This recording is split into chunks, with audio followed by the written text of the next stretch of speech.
What's up, everybody, and welcome back to an all-new episode of Toy Addicts Anonymous.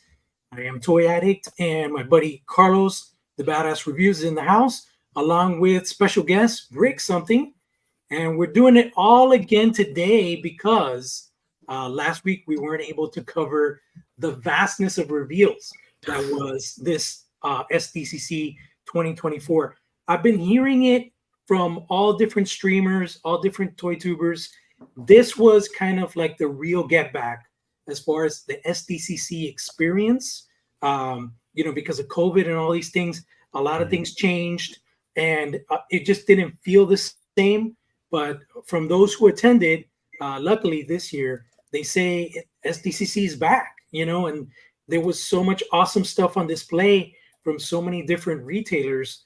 And that's why we're here tonight to cover the stuff that we missed before. So, Brick, Carlos, we did mention like our best in shows on the last episode, but there are definitely a lot of stuff that we missed on. And I wanted to jump on right off the get with something very nostalgic and very awesome that was revealed by one of my favorite toy companies, NECA.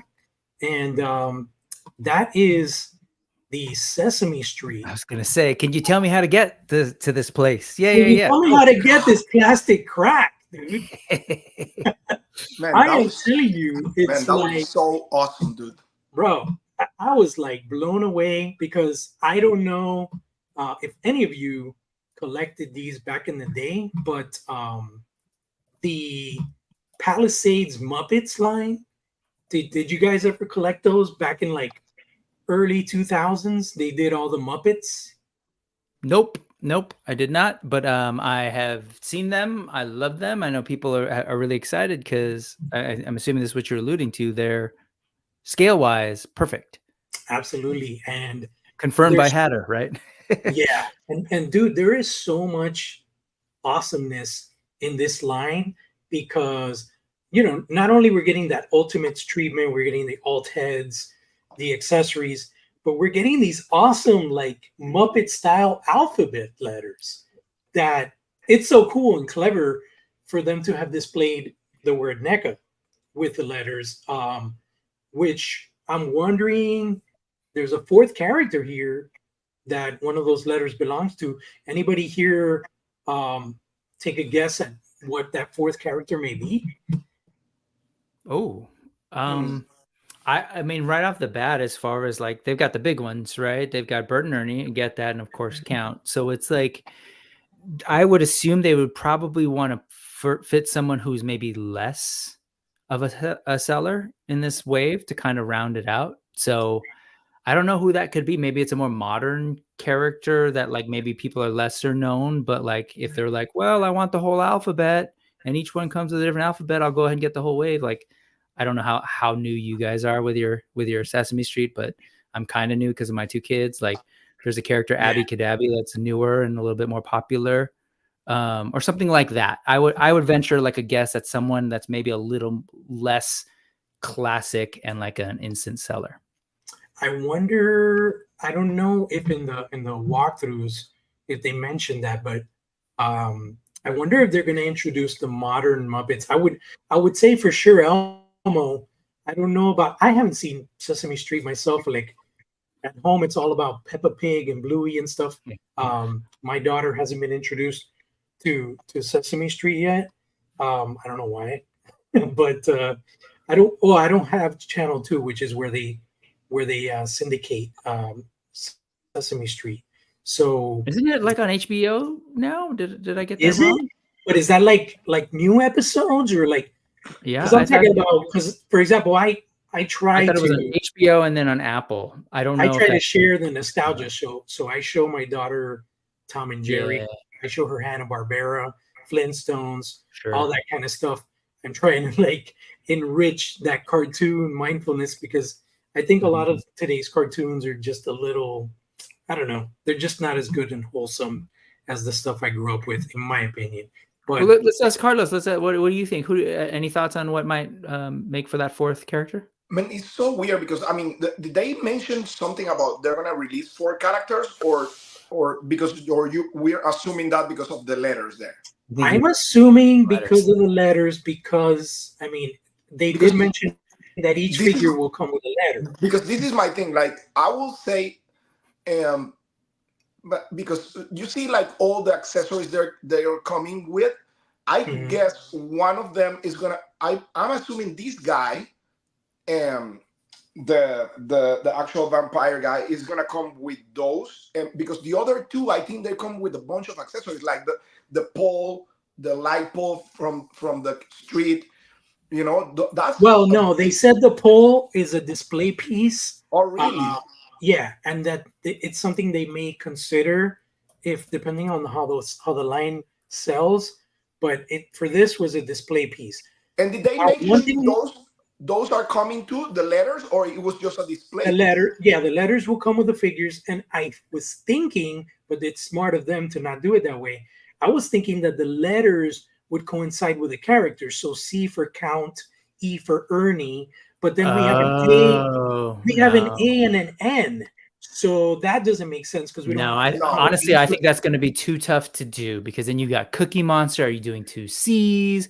Big, you know, like I think if I were them, it would be this character is brought to you by the letter A and then B and then C and work your way all the way through the alphabet and tease us that we're going to get at least 26 figures in this line. I mean, Cookie Monster makes sense, but he's one of the main guys. Like everybody will want Cookie Monster. So I don't know how smart will be for them. Now, here's my question, and just not to run on this for too long, but do you guys think that there will be a size limit? Because obviously Big Bird is a much bigger character. And then if we look at, for example, Snuffleupagus, I mean, are they going to do a giant furry elephant? I mean, do you think they can go that route or? I mean, they can. I mean, listen, with Ninja Turtles, they did the big giant robot. And it works perfectly. I mean, they did that character, and I think Big Bird is pretty much the same size as that guy. And so the elephant is a totally different story, of course, because that's a humongous character. Right. Mm-hmm. But who knows? I mean, NECA, I mean, sometimes if they release a 4-pack of Ninja Turtles full of accessories and stuff like that, why not make it a big character like that, you know? I mean, to me, that's it true. makes sense.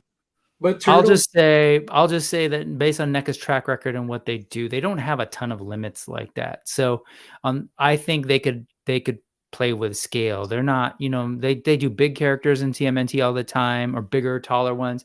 And then, like, as you pointed out, there's a 2-packs, and then there's like things like the Universal Monsters, kind of like play sets. So I think they have a lot more flexibility to eventually do that. But I don't think you hit the ground running with a Snuffleupagus. I think they are just like, you know, I think we get there, right? So I'm excited about, like, just give us this one-off little Muppets. Give me Elmo, give me Telly, give me Cookie Monster. Like, do all of those. But I don't. Yeah, and you're absolutely right, Carlos. We were just sort of guessing based on the NECA as a what if. It could just be these first 3. There's no reason for them to hold back, right? So it could have just been those first 3 in the first wave. But it is odd to me because those are pretty big, heavy hitters to put in a wave, and just sort of like, you know, other toy companies would throw in something that's a little bit more obscure. And with the whole alphabet thing, that's smart, like, because there's more incentive for you to want to be a completist on this line. And like I kind of hinted at, like, if you know, oh crap, we're going A, B, C, D, you can, as a consumer and fan, project out like, oh, well, I'm in for 26 at least, right? And not to mention numbers, and, you know, so it's some smart stuff. Yep. I think another thing that was really awesome was the reveal that they're doing an Ultimates Pee-wee. You know, that's awesome. That Honoring the recently departed Paul Rubens. Yeah. You know, I grew up watching Pee-wee's Playhouse, Pee-wee's Big Adventure. I love that movie back in the day. So it's awesome that we're getting an Ultimates of him. Again, this is kind of niche, you know, might not be everybody's cup of tea, but I'm definitely getting an Ultimates Pee-wee. These are just kind of wholesome, nostalgic characters that we grew up with, and it's really cool to see them immortalized in plastic, which is something that hasn't been done before. And it seems like NECA has like a real thing for bringing out that nostalgia and going back to certain time periods. And it's awesome because now they're going more towards the family friendly stuff and not just the iconic horror and things like that. So it's really interesting for us that are parents, because we could kind of collect collaboratively with our children, and it's something wholesome. So I really love the idea of the Sesame Street line. Can I just quickly throw in, it's not just us and our kids. I'm buying my mom Angela Lansbury Murder, She Wrote, because that was like her regular thing on Sunday nights. I was like, oh, and I showed it to her. She's like, what? They're making that? And I think that's really smart. They did the Golden Girls, and it's a different type of buck, it's a different type of figure, but I think that's smart. And you hit the nail on the head. Like, that's what NECA does. Them and Super 7, they really go for those kind of like, this is this nostalgic culture, larger than like just toy nerdy things, like these larger sort of cultural phenomenon, NECA especially. So cool stuff. I mean, I think like also Mezco is kind of like tackling that area, because with all these Dick Tracy releases, they're going hard with Dick Tracy. I mean, I'm a huge Dick Tracy fan. I bought Pruneface first, and then I bought the 2-pack for Dick Tracy and Flat Top, and now they're gonna release. They show that SDCC. They're gonna show this guy. Oh, what's the name of the character with no face? No Face, right? Nice. No Face. So yeah, that's niche, and really like like not everybody collect that. So this is another thing that I want to bring up, because this is super. It's something that I'm thinking. This is probably one of the cheapest toy brands or like SKUs that NECA's producing, and it is such a no-brainer. I can't believe nobody ever came up with this idea, but this is so perfect because it hits all the nostalgia points. How many of us wore these Ben Cooper costumes when we were kids? I know, right? These vinyl, weird like unitard suits, and then the plastic mask with a rubber band. Obviously, they're going into deep cut territory with like what ifs, and this is really cool because they're doing IPs. Like they're going to do a Xenomorph, they're doing Gizmo, they're doing Beetlejuice, but the animated Beetlejuice, which is even cooler. They're doing Stripe from Gremlins. I love these Halloween kids from Ben Cooper, and I'll say this, like for those of us that are familiar with this stuff from back in the day, these are going to resonate for a number of reasons. Obviously there were some of the ones that they actually did do, and then there's this whole idea of what ifs.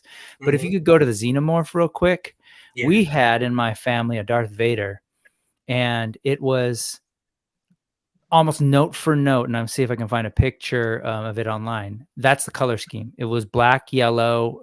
It was like that. You had the head was Darth Vader's head with a yellow sort of thing around it, and then you had the black Darth Vader mask. And of course, what's different in these, which always annoyed me about those, is that underneath it would say alien or whatever. It said Darth Vader's head, and you're wearing Darth Vader's head. And if you missed it, it said Darth Vader.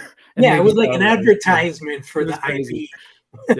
You were walking billboard, basically. Your kids were walking billboards, basically.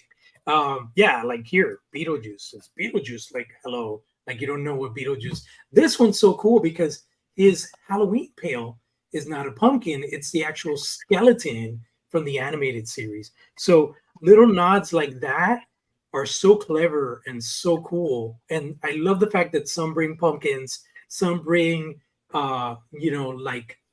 treat bags, and I love all the ethnicities, that full representation across the line. That's freaking amazing. I just love this line, and I can't see I gotta hold back, but I want so many of these Ben Cooper kids. It's crazy. The first wave sold out like almost immediately. I never even saw these, honestly. They never showed up at our our targets. I don't know where. I'm assuming they're at They the show normal up at NECA my place. they show up at my comic store. So then maybe it's more niche retailers. Hey, if you want to look at the real quick at the private chat, I sent a link. I don't know if that kind of link works for you.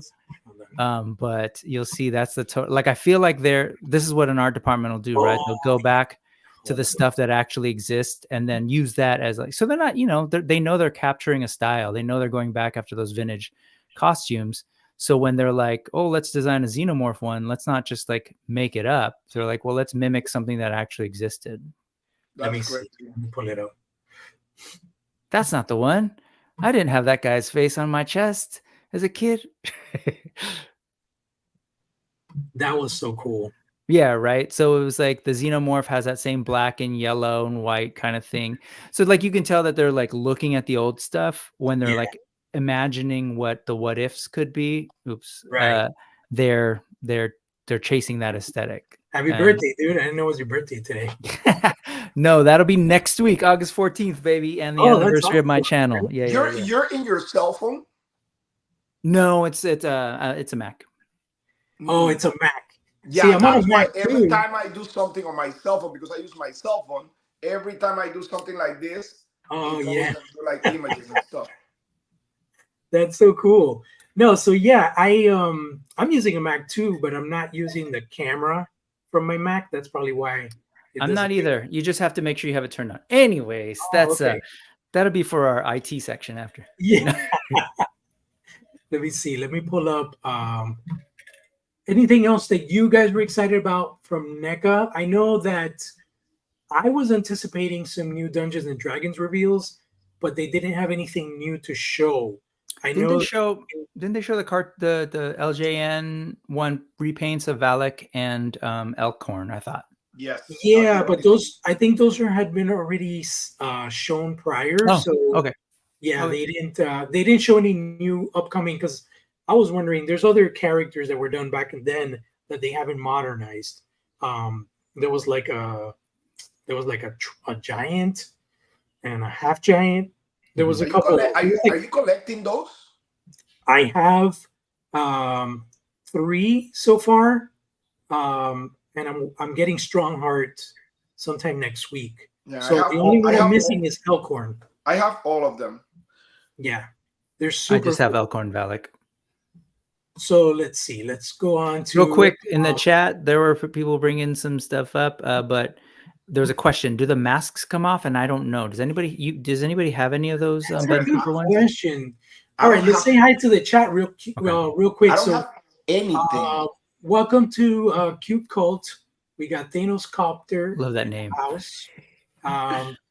Anybody else you guys see on your end? Because I'm on the Streamyard. So no, that's all I have access to. So. All right, cool. So no, I don't think that the face masks are removable. That will be a little complex. So they're molded on it. Yeah, I believe so. And if they did, they probably have cuts in their faces, like Cute Cult says there, because I remember that too, man. Those things were not. Sorry, Ben Cooper, but they could cut you depending wherever those plastic edges were. I remember that. That's why 70s and 80s kids were tougher, man. I'm hoping that we see, and just to leave off with the Ben Cooper stuff, I'm hoping that we eventually see some Star Wars. Now that you mentioned that, because they could go that route, I don't see why not. Yeah, they should awesome. Pay, right? I remember my little brother had one for like Chewbacca. I remember clearly. The Chewie. I would love to see the Yoda, like the one that they were wearing in the E.T. movie, that Yoda Ben Cooper. That would be awesome. All right, let's see. So anything else you guys are interested in talking about with NECA? We'll move on to that. I might be blanking, but no. Let's move on. Let's move on to what do you guys want to talk about next? Let's do the Hasbro. All right, sure. So with Hasbro, I'm mainly interested G.I. Joe and Marvel myself.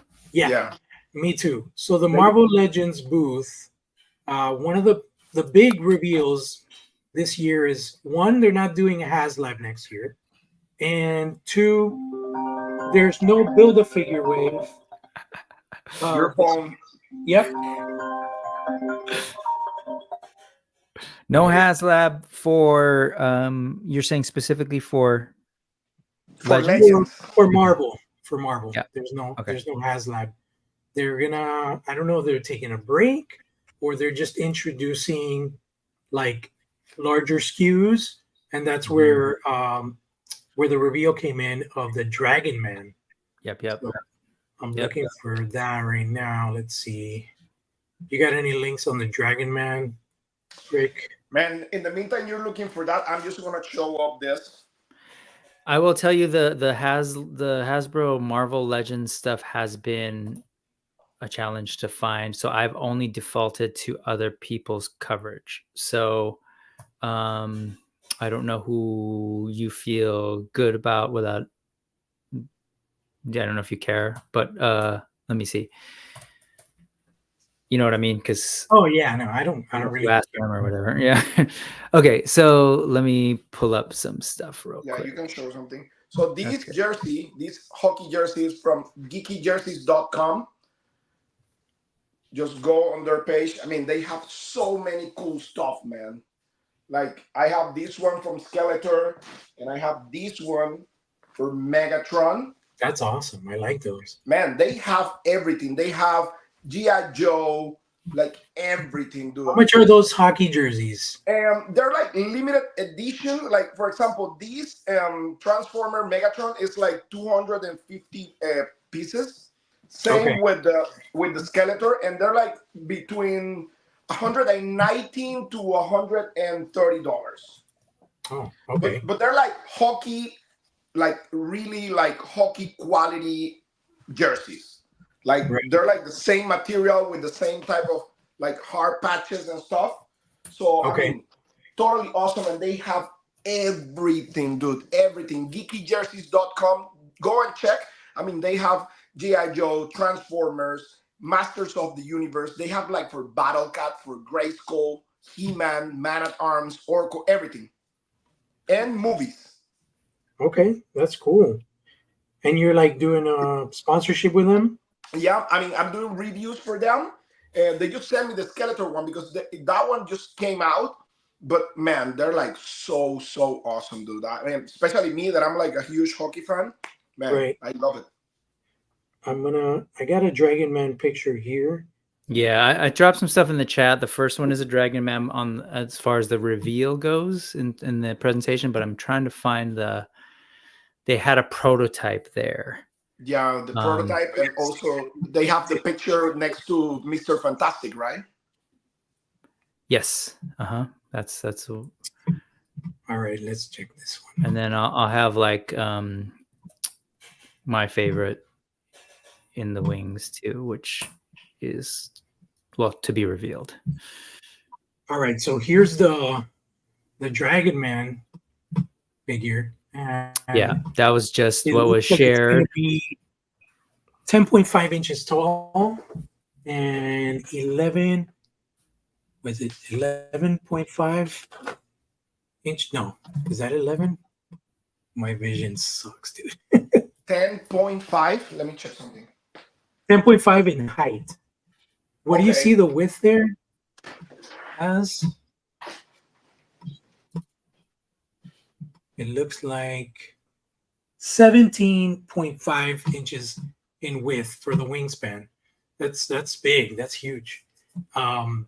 It's a cool figure. I like it. I know people have been waiting for Dragon Man forever because there was the Toy Biz version goes for like over $200. At one point, I remember the Toy Biz Dragon Man was like $500. Obviously, the market's fluctuated ever since this reveal, but that's been one of the most expensive Toy Biz Marvel Legends figures out there in the secondary market. Yeah, so totally makes sense for them to like be aware of that, and you can check out that second link I just put in for them to be aware of that and like put out something that like basically fulfill a need, right? There are a bunch of us who didn't get access to that, and it's not some folks might be crying about like, oh man, they're going to devalue my thing. It's like, I mean, I don't know if that's your outlook on collecting, that you're allowed to have something that others can't, and too bad on them. Then that's a little whack, in my opinion. But yeah, I think it's great, and like frankly, we know how these things work. It's going to be better. Like there's just no way. So it's cool. He's gonna be half an inch taller than Mongol. Yeah, that's a big dude. So Mongol is one of the biggest McFarlane giant figures. So is that's about this? Would you say that's comparable to an ogre scale legions, or slightly shorter? If I show you, let me. Oh, well, and also tell me, what was the height? It's 10.5. 10.5 and 17.5 wingspan. Mongol is 10 inches. So look at this. This is a Marvel Legends next to Mongol. Okay, and this is 10.5. The tape on top is just above the head of this ogre scale mythic. So it's in between Mongol and the giant. It's a big one. Yeah. With wings, you said what now? 17? 17.5 inch wingspan. Okay, the wingspan. That's what you're talking about. Good. So for those who are complaining about Goliath from NECA, that's probably going to be like, this is going to be another one that those wings don't seem to be articulated. They don't seem to close in or anything like that. So. I think they mentioned something about the wings. Like, I think what they're going to do is they're going to have, I think, 2 sets of wings.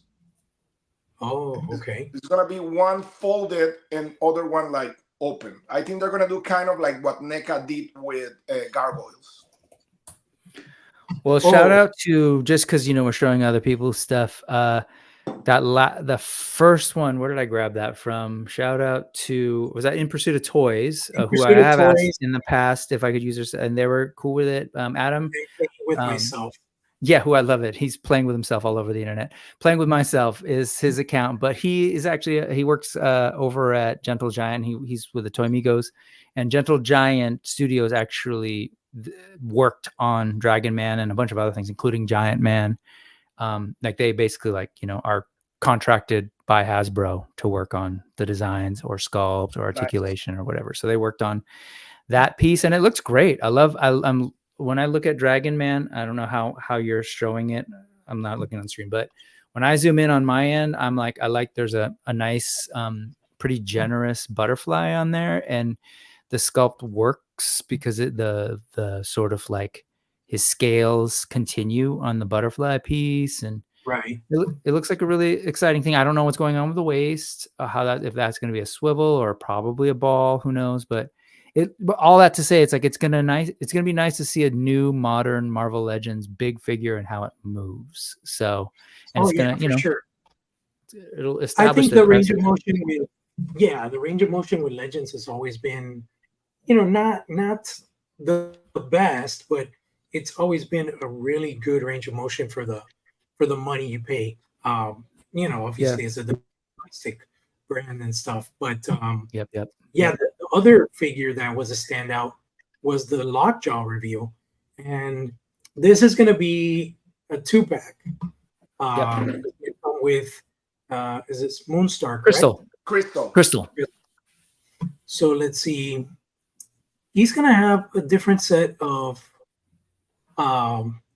front legs so that he could do the sitting position. I think front and back. Oh, front and back, both? Mm-hmm. Yeah, okay. So he's got back legs that are basically like, bent so that he's sitting down. And I want to say there was additional front legs too, because I don't know if that account has all the poses, but it can do, it can be with the different legs put into different positions.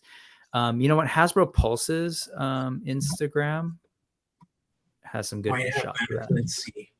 I think they show when they show the image on the live on the actual panel. They show the accessories that comes with. Hasbro Pulse, pulling them up right now. The one that I'm excited is that Punisher 2-pack, dude. That Punisher 2-pack I'm digging the Punisher. I really don't know who the other dude is. Yeah, I don't like the other guy, but the Punisher looks amazing. I don't know what's going on with that finger. It's Yeah, just like, talk to me about how uncomfortable. What's his name? Bushwhacker makes you feel. No. Bushwhacker. Yeah, he just. What exactly is it, guys? So he's kind of like, his power is kind of like Terminator T-1000, but like with skin. Yeah. Is that what he is? Like a Terminator? So he's like a cyborg? I mean, he can create stuff with his hands. He is. It's cyborg technology that basically makes him transform. But yes, it's very fleshy body horror. Yeah, kind of stuff. Surprisingly, doesn't seem to have any pictures of. I thought it did. I'm sorry. Yeah, I'm trying to find where I got them from, but yeah. Anyway, I mean, we don't need to spend too much time on it. Yeah, I just wanted to say, with the Punisher, and you can show the finger of the Bushwhacker.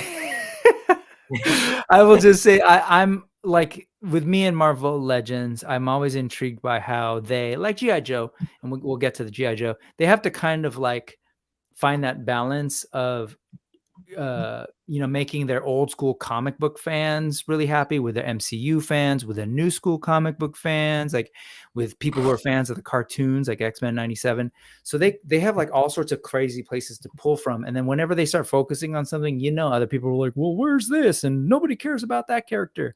I will just say, as a person who is like a big old school comic book guy, I love seeing Crystal. I love seeing more of the Inhumans. I'm hoping that they get to finish out the Inhumans. I think they still got like Gorgon and a couple more to go.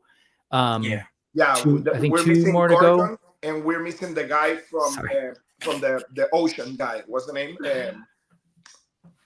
The green guy. Yeah, I'm forgetting their names too.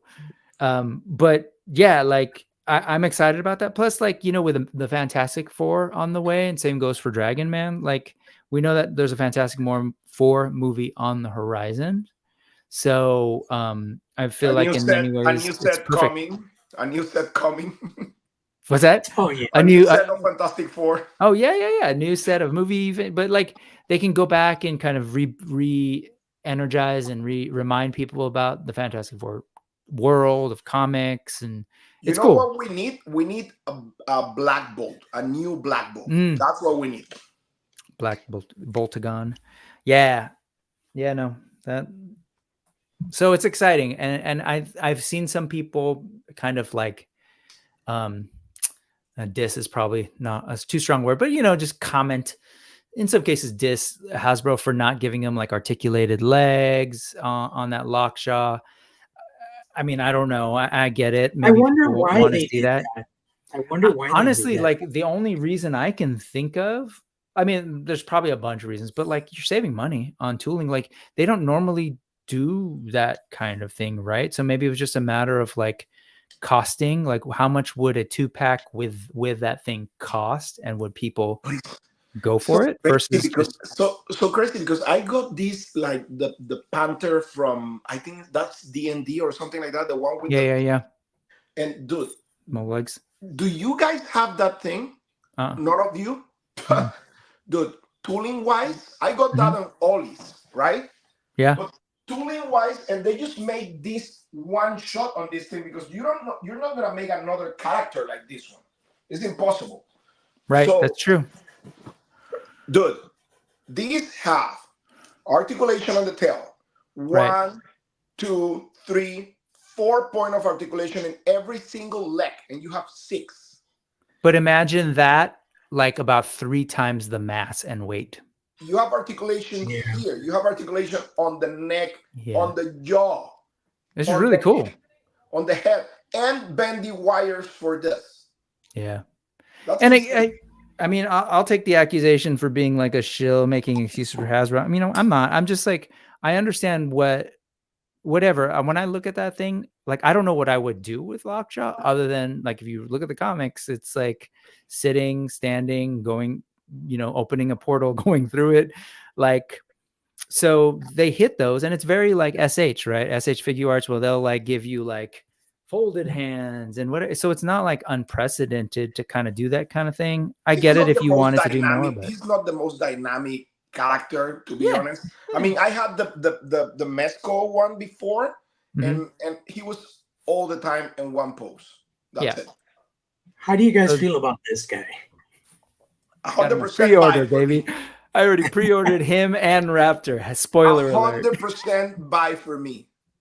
My buddy, he's like a huge G.I. Joe fan, like diehard, and he absolutely hates on the face sculpt choice that they gave. He's like, they made this guy like a fat, retarded looking dude. And he was showing me pictures of the old school vintage card art. I can see there's subtle differences, you know. No, but he was retarded.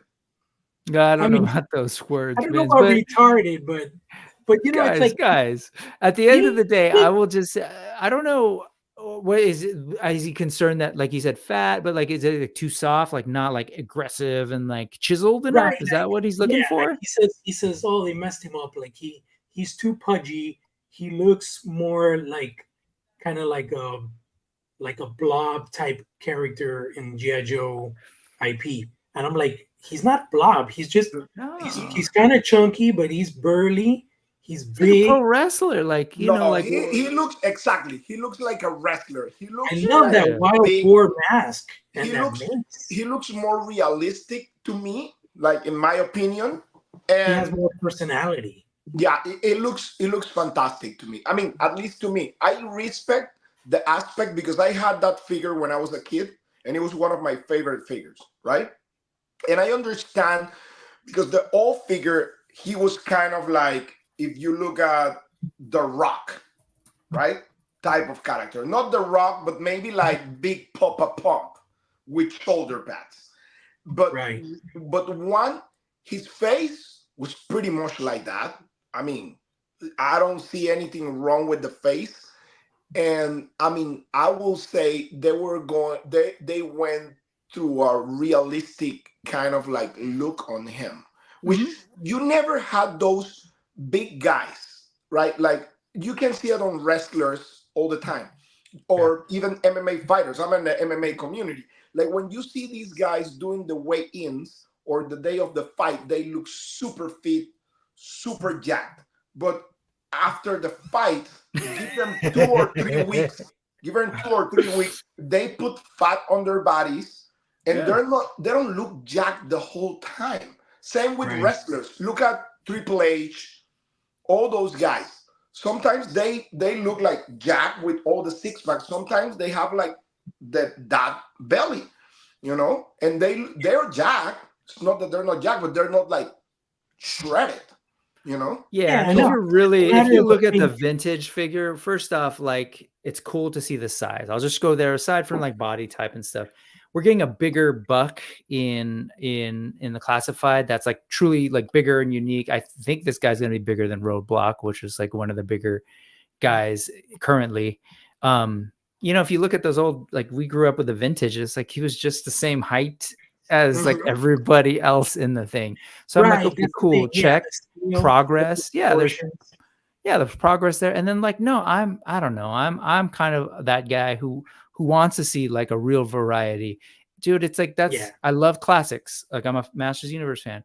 But like it gets exhausting when they all kind of have the same muscle type and bodies. Like it's cool. Give me like, you know, give me that variety. Give me the Roadblock who's a little bit more chiseled, and give me Road Pig who's just like whatever. Like let's go. And on top, what I say, I think they're gonna reuse that body for the fridge. Perry. Oh, okay. That's a smart idea. They're gonna reuse that body for him. There's another guy that also have like that big body. There's only one thing I don't like about this guy, and it's the reverse tramp stamp. I don't like that tattoo. I don't like the tattoo either.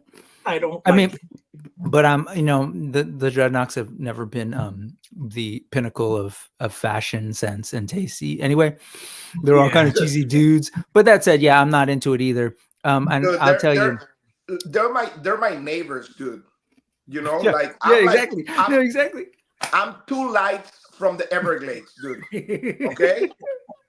Yeah, yeah. I mean, there's a reality in what the classified line is trying to do, right? And there's a fantasy too, but it's like, yeah, that's who these guys are. That's who the Dreadnoks are, man. They're just like they're kind of wild dudes ready to jump in and be crazy. Good. So Yeah. White trash all day, dude. Like, no offense, but it is what it is. I mean, So this is something that I don't know. Is it like a record in the sense of crowdfunding? This thing funded like good question. in less than 24 No. hours, right? no, the one that break the record was the tank. His tank. His tank. Yeah. Oh, okay. So yeah, the Rattler. I mean, we knew it was going to fund. Some people had some comments about how the patches as a tier was like a slap in the face. I don't know how you guys feel. If you want So let me just ask you: when you say that, is that you kind of like interpreting it, or did you hear anyone say slap in the face? Because that's I actually, a buddy of mine sent me a video where this Uh-huh. guy goes on like an hour-long rant about how Hasbro is, just slapping customers in the face. Oh my god! That Okay. said patches are like lower than what they did with a Rancor offering a bag of bones and a cardboard standee. He says that patches is just ridiculous as an unlock. I don't know what you guys think. I didn't back this thing. I love classifieds, but I'm not that much of a G.I. Joe guy where I'm gonna back these HasLabs and stuff. I'm really more about getting really cool characters and individual figures, maybe some mini rigs here and there. But what did you guys think about the patches being like a tier? I'll say that I get it. Like that's it. What if we're looking at past HasLabs, the idea of like giving us figures as unlocks, I think that's my preferred way to go too. Or I totally, accessories. yeah, no, I totally get that. So I understand when people are like, man, I would have rather had figures. I'm a toy collector, etc. Like that's fine. Get somebody else to make the patches. I'll buy them if I want them. I get that. That said, anyone who's like, "Oh, it's a slap in the face," and I'm like, I don't know, man. I'm kind of done with the unnecessary drama and the like tantrums that some toy collectors are having. I think it's just too much. Like, it's like, dude, you Joe fans, in my opinion, are getting like the lion's share of great things right now. Like I look at that line, especially the way they were able to kind of turn things around, like in terms of like the way they were, doing the Joe Pro thing and the guns and all that. So to me, it just feels like overly excessive. I don't know if it's clickbait or if it's genuine. Like I'm upset. It's a slap in the face. Yeah. I just feel like, oh, that's not my style. And I don't think it's healthy for you, bro. So Yeah, I mean, I think some people, society in general, people nowadays complain about everything. But I agree with some of the people because I'm gonna be honest with you. When I bought sometimes when I was buying Mezco figures and they were coming with a shirt or they were coming with pins or they were coming with other stuff that I never asked for. Mhm. So I'm like, dude, they're increasing the price on this thing just like for giving me these patches, this shirt, or whatever print or whatever. And I'm not about that because I don't collect that, to be honest. I mean, I can wear a shirt. Don't make me wrong, but it's nothing that I'm gonna like. Oh my God, they give me a shirt with the action. I mean, and I understand, especially patches. I will say if they give you maybe like a hat or maybe like a shirt or something like that, but a patch. I mean, where are you gonna put that patch, dude? It's like, what does the patch? Where are you gonna put it? What does the patch bring? What does the patch bring to the Rattler? Like, what does it enhance? Nothing. It should be something that pluses up. That it's a bonus item to display with your Rattler. Correct. Like correct. Smoke effects, blast effects, that sort of thing. Not patches. Yeah, I'm not gonna burn the world just because of the patches. To be honest with you, that's nothing that I will do. Like, let's burn the world because of the patches. But I will say, out of all the stuff, you should put on it, patches to me would be the last option, dude. Like, that was whack ass. Yeah, I'm fine with it. Like, yeah, I get it. And again, yeah, people, I dig the patches, and I will tell you that logo, I remember that as a kid having the Rattler. That Cobra with the wings was one of my. I just thought that was the coolest stuff ever as a kid. So I was like, oh, there was a part of me that was like, oh, that's rad. But hey, yeah, maybe they made a bad call in terms of that. And I see other folks are saying, like Cute Cult was saying, that money could be allocated to something better. Sure, but it's not much. Like, literally, like, yeah, you're feeling like I'm not getting much. And I think on their end, they're like, yeah, we're not spending much. So it's not like that money would have resulted in a figure. Like, no, yeah. To me, or even an accessory. Yeah, to me, to be honest, like the value of the whole package is there. Yeah, exactly. Thank you. That's the next. As I said, I'm not gonna burn the world because they give me those patches. I will say, well, they add those patches as an add-on to the value of whatever I'm buying. But the value on the thing is there, patches or no patches. That's my point. But I understand the people, and I've seen most of the people. I don't know if it's because the toy community is so toxic nowadays, but I've seen more people complaining about the patches than people actually like cheering for the patches, you know? Yeah, sure. How are we feeling about these 60th anniversary Joes? These are really cool because they're more like modern military, which is, I think, a cool thing that they're kind of segueing, kind of like a sideline that's not necessarily Joe, but it's still military. I think these have been really cool. Do any of you guys have any of these 60th anniversary ones? Nope. No, I don't collect Joes like that much, dude. I have just a couple. I don't. Yeah, I'm the same. I don't. I have a huge vintage collection as a kid, and we still have it technically. But I'm like, I'll just say that I think this whole 60th anniversary thing is dope, because it's just like, before I got into Joe's, there were like my uncles who were into the 12-inch ones, and that's what that was, right? It was really trying to kind of like do realistic military stuff with eventually during the 70s is more adventure stuff. So I think it's cool to go back and give us unnamed characters that are like in that tradition. And I like that they've been hitting like across different branches, across different sort of like roles in the military. It's cool. I think it's really cool. Like this Halo jumper is really cool, man. And at the end of the day, it's like, take it or leave it. I get it if folks are like, I don't want that, then don't buy it. But it's like not something that's going to last forever. It's like literally for the anniversary. I like that style. I mean, I think she's cool. I don't want to like said it was because of him or something like that, but I think they're kind of like trying to copy in certain way what Valaverse was doing with their army builders, right? Where they were like full of like all these accessories and stuff like that. I mean, and you know, like I kind of like it. I mean, I like that style because for me, for toy photography and stuff like that, it works perfectly. You know, I can use them for everything.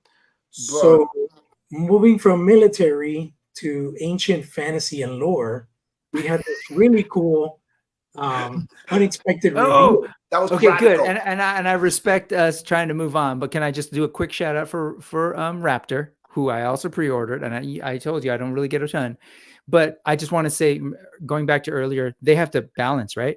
So they have to balance like the quirky, weird parts of G.I. Joe, like Cobra Law, with the military.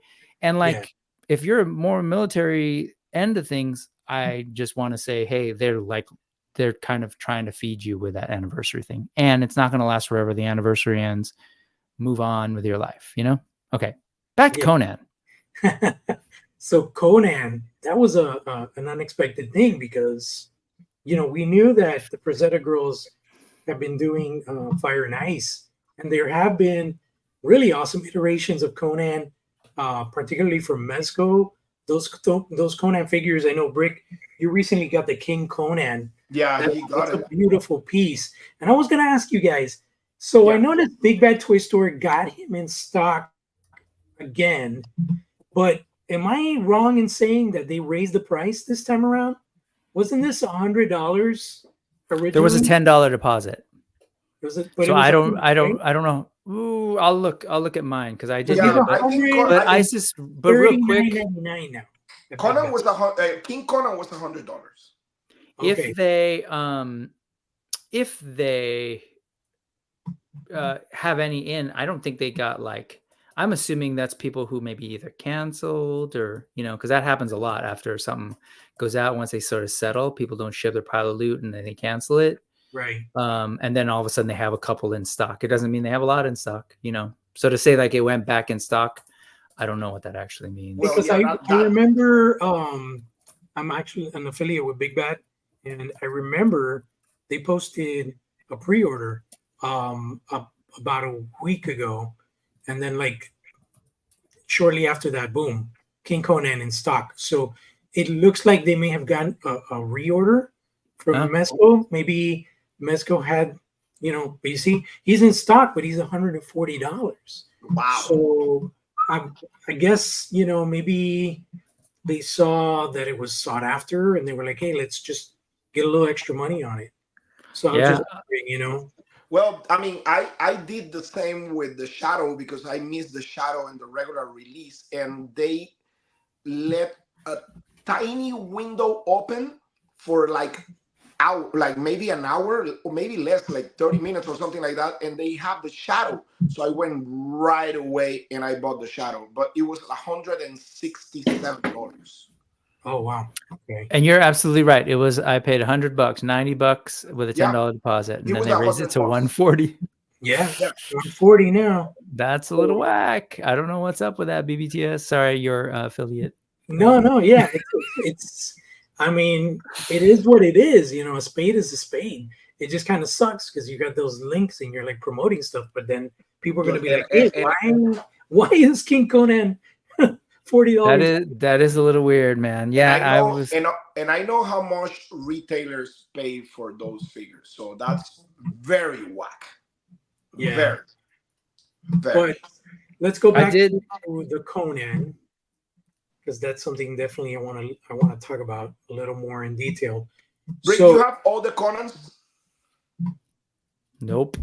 So this is just I've had a head from Conan the Barbarian in the hopes that like I find a body, and then they release King Conan. I was like, okay, give me two King Conans. So I still have mine in my pile of loot coming too. So this was from shout out to Toy Arena. So this Conan, somebody told me, I don't know if it was you, Carlos, or someone else, that this is based on the Conan from the Marvel comics.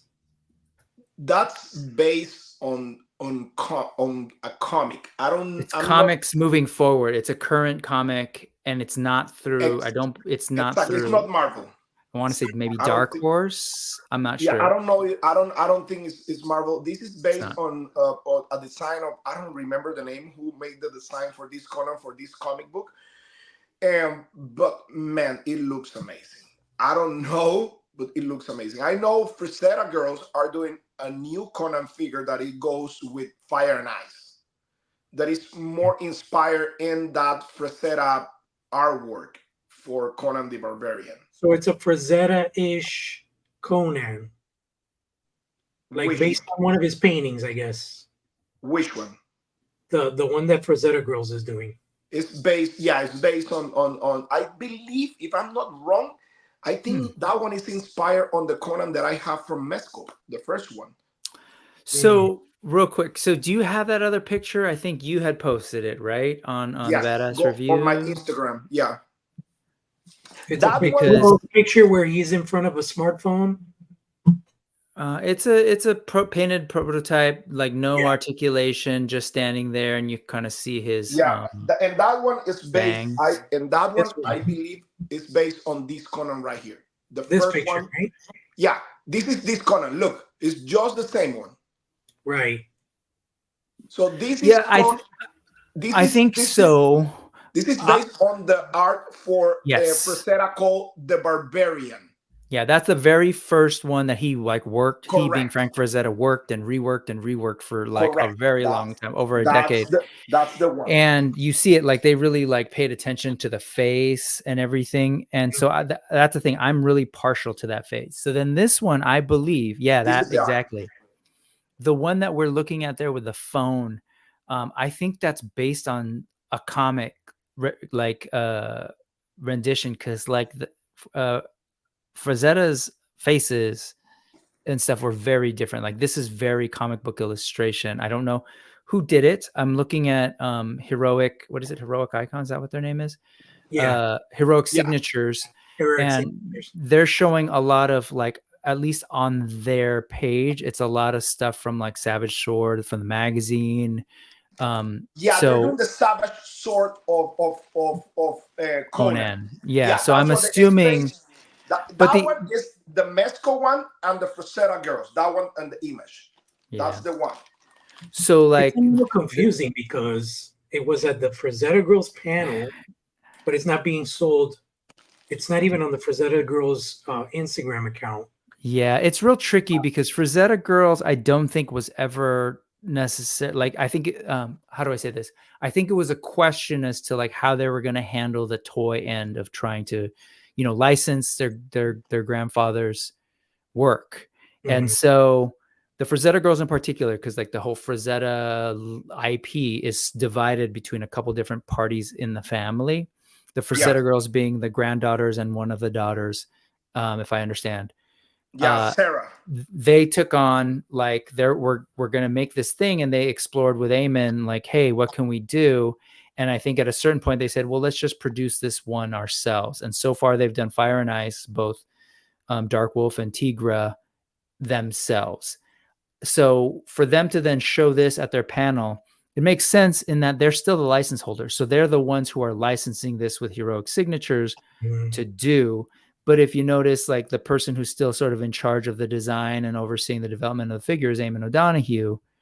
So it's, maybe it's just they're working with them for whatever reason, marketing reason, business reason. Maybe they want them to kind of like truly develop a Conan brand. Mm-hmm. So it's still like Frazetta girls are still there. Eamon O'Donoghue's still there. Clearly working with Heroic Signatures to develop this new toy that's going to be sold as under the Heroic Signatures brand. I definitely want to know more about this. It's a little intriguing that this photo looks nothing like the concept art. So this is almost like a third figure that they haven't really gone into detail about. What's interesting with this kind of solicitation is I wonder if they're going to have some sort of poll or a vote, because it says one deluxe figure, multiple looks, or 3 individual figures, retailer exclusives. So I guess they're still kind of shopping the idea of how they're going to go out. Well, I think what they're saying is you can buy the one figure with like all the outfits for hella expensive, or we're going to work with very specific retailers and they're going to have the first barbarian look. They're going to have the second barbarian look. And then and I think, so that's what at least that verbiage means to me. And then the other thing to add that I'm pretty excited about. I understand it's going to be 1 deluxe figure and 3 single figures. Okay. And I believe that's what it is. And it's going to be 112. And those are the 3 looks right there. So so it is weird. I agree with you, Jorge, because that other one that we looked at looks a little bit different. The hair is different. And so, and the face is different. So I don't totally know what's going on, but Trevor, who's, worked with Frazetta girls, taking pictures of the Dark Wolf stuff, has shared that like, he never talked about it as if they were like completely different. Like there's these 3 and then there's another one. It's kind of like there's a new Conan coming. Right. So I assume like it's one. And that he did, for me, all that to say, like the one really cool piece of information that I'm excited about is that unlike the Dark Wolf, which is a cool figure, these are going to have double elbows and double knees. So, these ones are going to be like super articulated. I talked to the guy, the main, one of the guys that is with the company that is making the figures. So he told me, yeah, the figures are gonna be like super articulated. They're gonna be 112, and I believe they're gonna be for next year.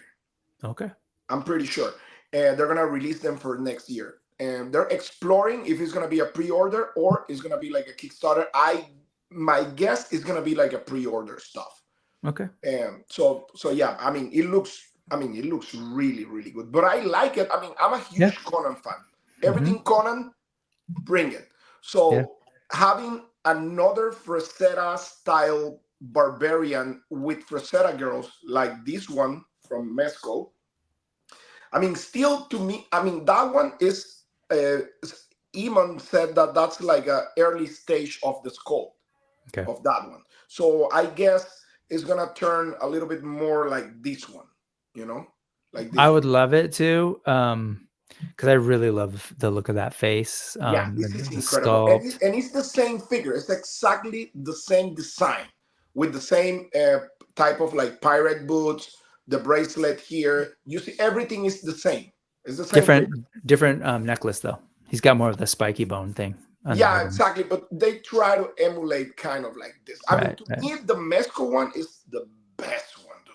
I know. Like, I agree. I mean, like, part of me would be like, oh no, we're getting a new one that's actually more in my scale. In my world, like Conan's a little short dude like Wolverine because this is so small. But I can't argue with this figure. It's a ridiculously good figure. Incredible. Anyway, what else we got? So, anything else you guys want to talk to in particular about reveals? Anything you want to cover with Mattel? What about McFarlane? McFarlane. Okay. What was the big thing with McFarlane reveals? Well, McFarlane had, I think was they revealed Nightwing. I believe, right? Oh, was actually that's a good looking figure. No, Robin, right? Robin, and also they revealed the new this guy, Red, whatever was the name, the one with the red helmet, Red Hood. Red Hood? Oh, I didn't see that one. Okay, there's a new Red Hood. I think they have a couple of new figures there. Oh, we're talking about the newer version of, not the like old school villain Red Hood. Got it. Yeah. And there's one that comes with a bike, I think also. They reveal also a set of the new what's the name? The new Joker with the set when the guy was interviewing him. Yes, so that was the movie. That's the one. Panel, they revealed this. Yeah, that's the one. Yeah, which is what's this called? This is Red Hood, right? That's Red Hood, but I think they're gonna reveal this one and an individual one, like without the bike. I haven't seen this at all. See, like there's so much at SDCC. 2024. So wait, that's Red Hood? Yep. Yeah. I don't even know that version of Red Hood. Yep. What's the there's so many different iterations of characters. Okay. I for one, like when it comes to DC, I'm not as big as a fan for DC stuff as Marvel, but there are certain Batman, certain Supermans. Like I like more like the 80s, 90s era. I don't like all these different iterations of like New 52 and all that kind of stuff. It's just not my. They have the new Dark Knight Returns Batman. Yeah, that was they have some new Batman animated. Yeah, with a Build-A-Figure. I'm wondering what the Build-A-Figure in this wave is. Could it be that Hercules-looking dude, Max Zeus? I don't think that would be a Build-A-Figure, right? No. Let's see. These are the Batman. The Dark Knight Returns, a new Green Lantern. It looks really, and that Green Lantern is a most, dude. Look at that. All the faces. That's smart. Like finally they someone figured that out. And I give it up to McFarlane that he's gonna try and give you a. Is that true that those are all 4-in-1, or are those gonna be? Is he gonna re-release? Yeah, all the heads come in with one figure. Build your core. Absolutely. That's cool. Although the body type with that figure that's on there doesn't seem right, if I remember. That the one who has that head, isn't that the little squirrel guy? Is that meant, or like the little maybe that's not the character I'm thinking of, because they had all sorts of Green Lanterns, right? There Yeah. were like little They had tiny Squirrel. ones, and yeah, maybe they that's have not the like one. that's Abin Sur, I think the head, the red one. Yeah, And this Batmobile comes with lighter futures and all the stuff. This is the Batman Forever, correct? Yeah, correct. Yeah, Yeah, with George Clooney. it's the penis one. Yeah. I'm Sorry. wondering if they're gonna do the chill Arnold. That Joker looks good. Yeah, that's pretty cool. They're doing actual recent Joker. That's the set. Joaquin Phoenix as the Joker, and we're getting a Robert De Niro official figure. I think this is the first of its kind. Am I not correct? I can't think of what else would have. I think there's third-party stuff out there. I think they've done like a Taxi Driver 12-inch figure, but it's not like official license type stuff. This is like official Robert De Niro. So that, you know, I'm a huge Bat is the build the figure in that way. That thing looks like garbage. I've seen pictures of it built, and it's just like, unless you put it on that little pole and put it in that angle, it just looks so weird and like out of place, you know. I didn't like that movie that much, but that Batmobile looks really good. I wasn't into that Batmobile, so I've got my biases clearly. But I'll just say that, like, one, I didn't see a lot of these, so that's kind of cool to see. Yeah, I guess I just didn't see the panel stuff. They did a lot of cool announcements. You kind of just we just glossed over that Spawn, but I was like, oh, that's kind of cool. Yeah, that feels a little plastic like on the left. One of the faces for Call of Duty. Yeah, okay. Be in Call of Duty, one of the skins. Okay. So another thing that they mentioned, which is not here, is McFarlane's doing another Kickstarter campaign. Well, I don't know if it's going to be Kickstarter or a crowdfund, but this time they're doing Medieval Spawn, and they had on display. Okay. Sorry. When you were talking about that, I was laughing because they have a crowdfund right now. Oh my Superpowers God, thing, and it was around during SDCC, and they didn't mention it at all. So no, it's a total failure. So total weird. Failure. Okay, sorry. So tell me more about this Medieval Spawn. So the Medieval Spawn. The Medieval Spawn. I'm trying to see if here it is. There's actual images on display for that thing. Yeah, I got it right here. And the Medieval Spawn looks like it's going to be crazy detailed. Here's like, I guess, the first take on him or whatever. Man, he looks so good, dude. Is this now like a figure, a statue, like that first Kickstarter? But is it a figure like that first Spawn? Oh my! Don't remind me that, dude. It doesn't look super hyper articulated, but it's super detailed. And I don't know. This is going to be one of those where it's like, is sculpt and detail going to win over articulation? Because, I mean, look at the amount of detail. No, but I think this one is going to be more articulated than the old one, to be honest with you. Like alt heads that it's going to come with. Like, you can lift the face plate to reveal the hamburger face underneath. You got the screaming hamburger face plate. You got the regular closed mouth, interchangeable chest plates. I mean, the whole gamut, a bunch of different. I like this Roman kind of centurion. I think I'm gonna get that, dude. To be honest with you, look all the weapons. That could be a cool one. I think it's a. Did you see the size? It's probably 112, maybe a little bit smaller. I mean, 7 inches, like all McFarlane stuff, like the actual Spawn that they have. It is a Kickstarter. Launches August. Man, it looks so good, and it's very articulated. It's way more articulated than the first figure. It's going to be interesting to find out when they bring it up. Anybody want to talk about this Mattel snake? The snake in the room? The big giant. Go, snake. Carlos. Attack. Me. Attack. Attack. Show. And then I'll defend. Show it. I'm Then I'll looking. be the shill. Yeah. Okay. So let's see. It should be on the Mattel Saturday photos. Nope. I don't have it here. I have my power sword here to attack. You guys could talk about that, and I'm going to talk about. He's like, and I'm gonna watch. Oh Let me my go get my popcorn. I'm going to talk about something else that Mattel. Listen. I do not collect Origins or the Filmation style, whatever, and I have zero attachment to the Snake Man. To be honest with you, I mean, I kind of like liking his. Back in the days when I collect classics, I have the entire Masters of the Universe Classics collection with all the exclusive and everything. So I kind of like collect all the Snake Men. But let me tell you something, dude. I really don't like that guy. I mean, it's cool for G.I. Joe, for Cobra, kind of like.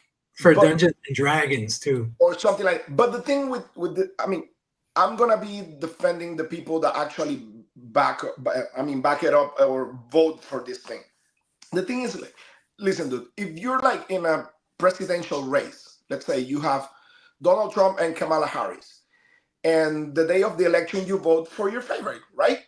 But at the end of the election they put you, I don't know, Obama as a president, like something like that. You know, you're talking about like the switch up because of the concepts. Yeah, the concept differences. Yeah, people were voting for a concept, and the concept is totally different. Sure, totally different. And not just that. The thing with the concept art is like the concept art was pretty similar to the size of the Castle Grayskull, which that's another point. I'm talking not just design but price point. Because people were expecting, okay, so this thing, Castle Grayskull costs $85. So this thing is going to be around the $100, let's say. Like they're going to increase the price a little bit more, maybe 100, 120, but no more than that. And they make this massive thing that is pretty much the size of the Eternia playset or the Snake Mountain or whatever, that nobody asked. Oh, bigger. And the design is totally different for what they vote for. So that's that. Dude, I don't know. I'm guessing somebody in the table at Mattel was like, hey guys, I have a great idea. Let's go big or let's go home. Dude, because that thing is a no for the people. I feel the people who actually vote for that. And I'm not a fan of the toy line or anything like that, to be honest with you. But I mean, that really sucked, man. So to see. Yeah, no, so for context, I collect Masterverse. So I do have a couple of Origins. So I'm like, no, I have 0 playsets in my life right now. Modern playsets, no, don't have the room for it. So even like, I know folks are joking about like, I think Q-Cut was saying it'll fit perfectly in my mansion because this thing is huge. So when I look at that, right, based on scale, I'm like, this is crazy. But I said the same thing about Cat's Lair. And I love you guys who got them because I think it's awesome. And it's a once in a lifetime opportunity. But to me, that is just crazy because it just won't work for me. But I'm like, damn, hell yeah, you guys go because it's beautiful. It's great. It's crazy. And that's my outline. That's my outlook. Same with Eternia. I look at Eternia. I'm like, hell no, I can't do it. But am I glad that it exists for collectors? 100% I am. I think that's dope. What I am a fan of is Masters of the Universe. Now, here's the thing with Motu. Well, first off, I want to address what you said, Carlos. I'm not going to disagree with you. The concept art was different. What I looked at that, though, and I think they messed up, if anything, was to really emphasize that you're voting for, like, concepts conceptually. Like, if we told you, oh, we're thinking about doing this, like, I think it might have, it definitely was a mistake to even like to show those things without setting clear expectations. Because like I knew that it was concept. I get that. But it was also like, you know, it was a concept art. They're trying to communicate something for folks who are like, well, what does that mean? When you say snake lair, like we've never seen that before. Like if you just told me, oh, attack track, you didn't need to show me that because I know what the attack track looks like. When you say cats lair, we haven't really seen that. So I get it. You showed us a thing. Now I agree. Like it was a bad move to switch it up without letting people know. I think it was Kyle from Super 7 was on Geek Dad Live on Sunday, and I agree with his oh no, I'm sorry, he was on there, but also the dude from Toy Collector was there, and he said one of those, I forget who it was, but was saying, like, I think it was the guy from Toy Collector was saying they missed an opportunity to take people along in that ride and just say like, hey, we showed you this concept art, hey, we're thinking about something different, and like get that buy-in and like, or get the feedback that like, hell no, we don't want it. So they screwed up. They 100% screwed up. So I'm not excusing that part or whatever. I think where I have reacted to sort of toy buyers and fellow collectors' responses to it, which I think is like weirdly, I would say weirdly immature and unnecessarily hostile. Like I just don't get that part. It's kind of like, see our earlier conversation around the patches. That's just kind of how I roll. But it's not just because like, oh, I want to be a nice guy and like help these corporations. I like Masters of the Universe. So this is where I'll go. When I look at where we're at with Motu, we can't look at that brand with the same sort of like rose-colored goggles and think that, oh, it's so great. And in the 80s, it was one of the biggest brands, blah, blah, blah, 100%. Is it one of the biggest brands now? No. And I look at what's happened with Origins, even with Massiverse, even with the CGI show, the reactions to Revolution, the attempts to make a movie. It's not in this big healthy state that say G.I. Joe is. Like you look at G.I. Joe, they put up a thing and people are like, oh, we don't like patches, but here, take my $300 super fast. They've done like that brand is in very much a very healthy state. And it seems like they're where they go in the future. I feel like I'm not worried about it.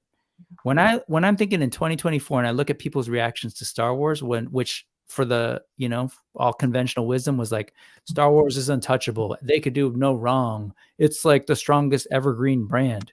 That ain't the case in 2024, right? Yeah. So do we think Masters of the Universe is somewhere even healthier to Star Wars? Hell no. So when I see people like having the reactions, I don't know if they realize like what does that do for the health of the brand. Like, I don't know, if I'm Mattel, I'm kind of like, well, what are we gonna do with this Masters of the Universe? Even the people that we thought were the most diehard are like against us, and people are like, kind of putting a stain, I think, on this stink on the brand, stink on the IP. And maybe I'm overstating it, but like it's weird. It's exciting for me to sit back and see G.I. Joe. People are like, yeah, this is cool. The His Tank. That was an exciting time. Everyone was super excited. And that just helped the prestige of the whole brand.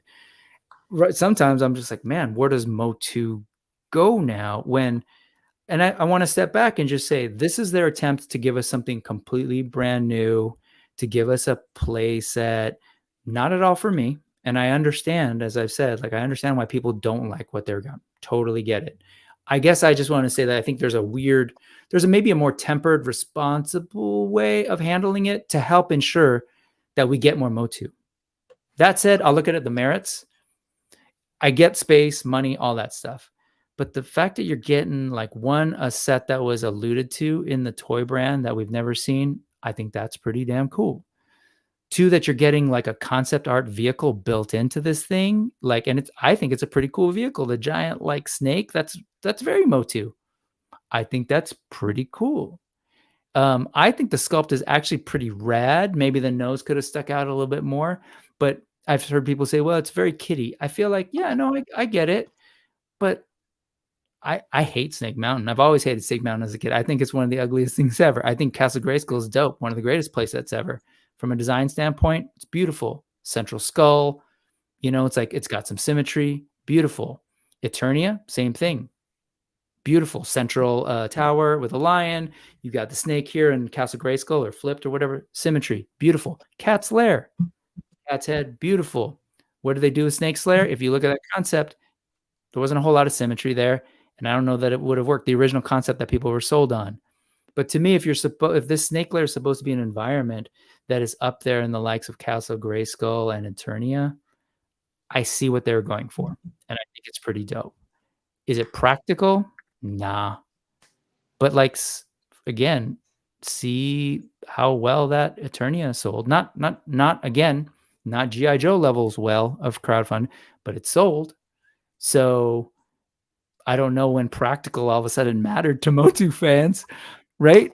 Like, so anyway, that's my thoughts. Granted, I completely agree with Carlos on like, yeah, they could have rolled this out a lot better. The switch up in the art was a bad move. The scale, I get it. They didn't set expectations. Something happened along the way. Who knows who got involved and said, hey, let's go big or go home. But Yeah, just merits. That's my point, because I mean, listen, not everybody have the amount of money to spend in a set like this. $300 is a lot of money for most of the people. Not everybody, but most of the people. Space is also another factor. Yep. And it's always like that. And with concepts, let's say with concepts, it's always like Mezco shows concepts. Mattel shows concept before. Super 7, everybody shows concept. But to change the concept that they were showing on the voting to this is totally different stuff. It's like you're putting a hot dog, and at the end of the day, we ended with a cake. Like, I get that, and I hear that, and I've heard people say bait and switch, but like, it's totally different, dude. It's totally different. I think the main issue is not so at much the end of the day, you always have a choice. Like, do you want this or not? And so sure, that sucks, but it's not like you don't have to buy the thing. No, but they did a poll already. They already know they screw it, and they did a poll to let people know, listen, we're gonna listen to you. Oh yeah, I want your opinion. Sure. I want your opinion. So everybody wrote. They failed to do that early. But yeah, they should have done that prior to SDCC. Now, one thing I just want to chime in about that is, as a design, this thing was presented to collectors as, here comes a Castle Grayskull vintage style type playset. So everybody was banking on like $150 tops investment. And then it's like, oh, no, it's $300 something. It was like, wait a minute. But when did they say that? Cool and impressive, but and I'm just wondering, because it's hard to keep up with everything in detail, but when the voting was presented by Mattel initially, was it said officially that this was going to be a crowdfund or just a fan choice product? None of it was said. It was like, hey, these are 4 things that we might make. Like, which of these are you interested in? This is the ideas we have. Just pick the one you want. That's it. Because they should have been more transparent in saying, okay, this is going to be crowdfund ideas that we have. If they knew that, though. Because, if they would have gone the route of the concept art, this wouldn't need to be a crowdfund. It could be a retail. I guess what I was gonna say though, Jorge, where I was going with that is we don't know. There's a lot of assumption on that end that they knew they were going to crowdfund. Like we just don't know. You know what I'm saying? Like, and to me, when I looked at that initial question of like, what do you guys want? To me, that was actually kind of operating a little bit from a place of weakness, showing their hand of like the health of Masters of the Universe at the time. Because anybody else who's in a healthy spot is like, we're going to create this. Here you go. You don't go, well, what would you be interested in?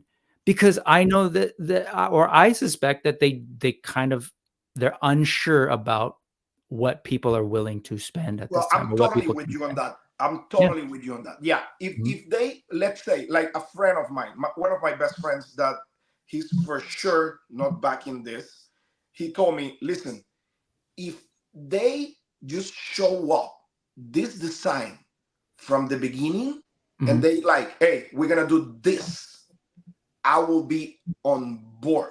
But since they came with this idea, and in my head, I'm like, okay, this is what I'm getting.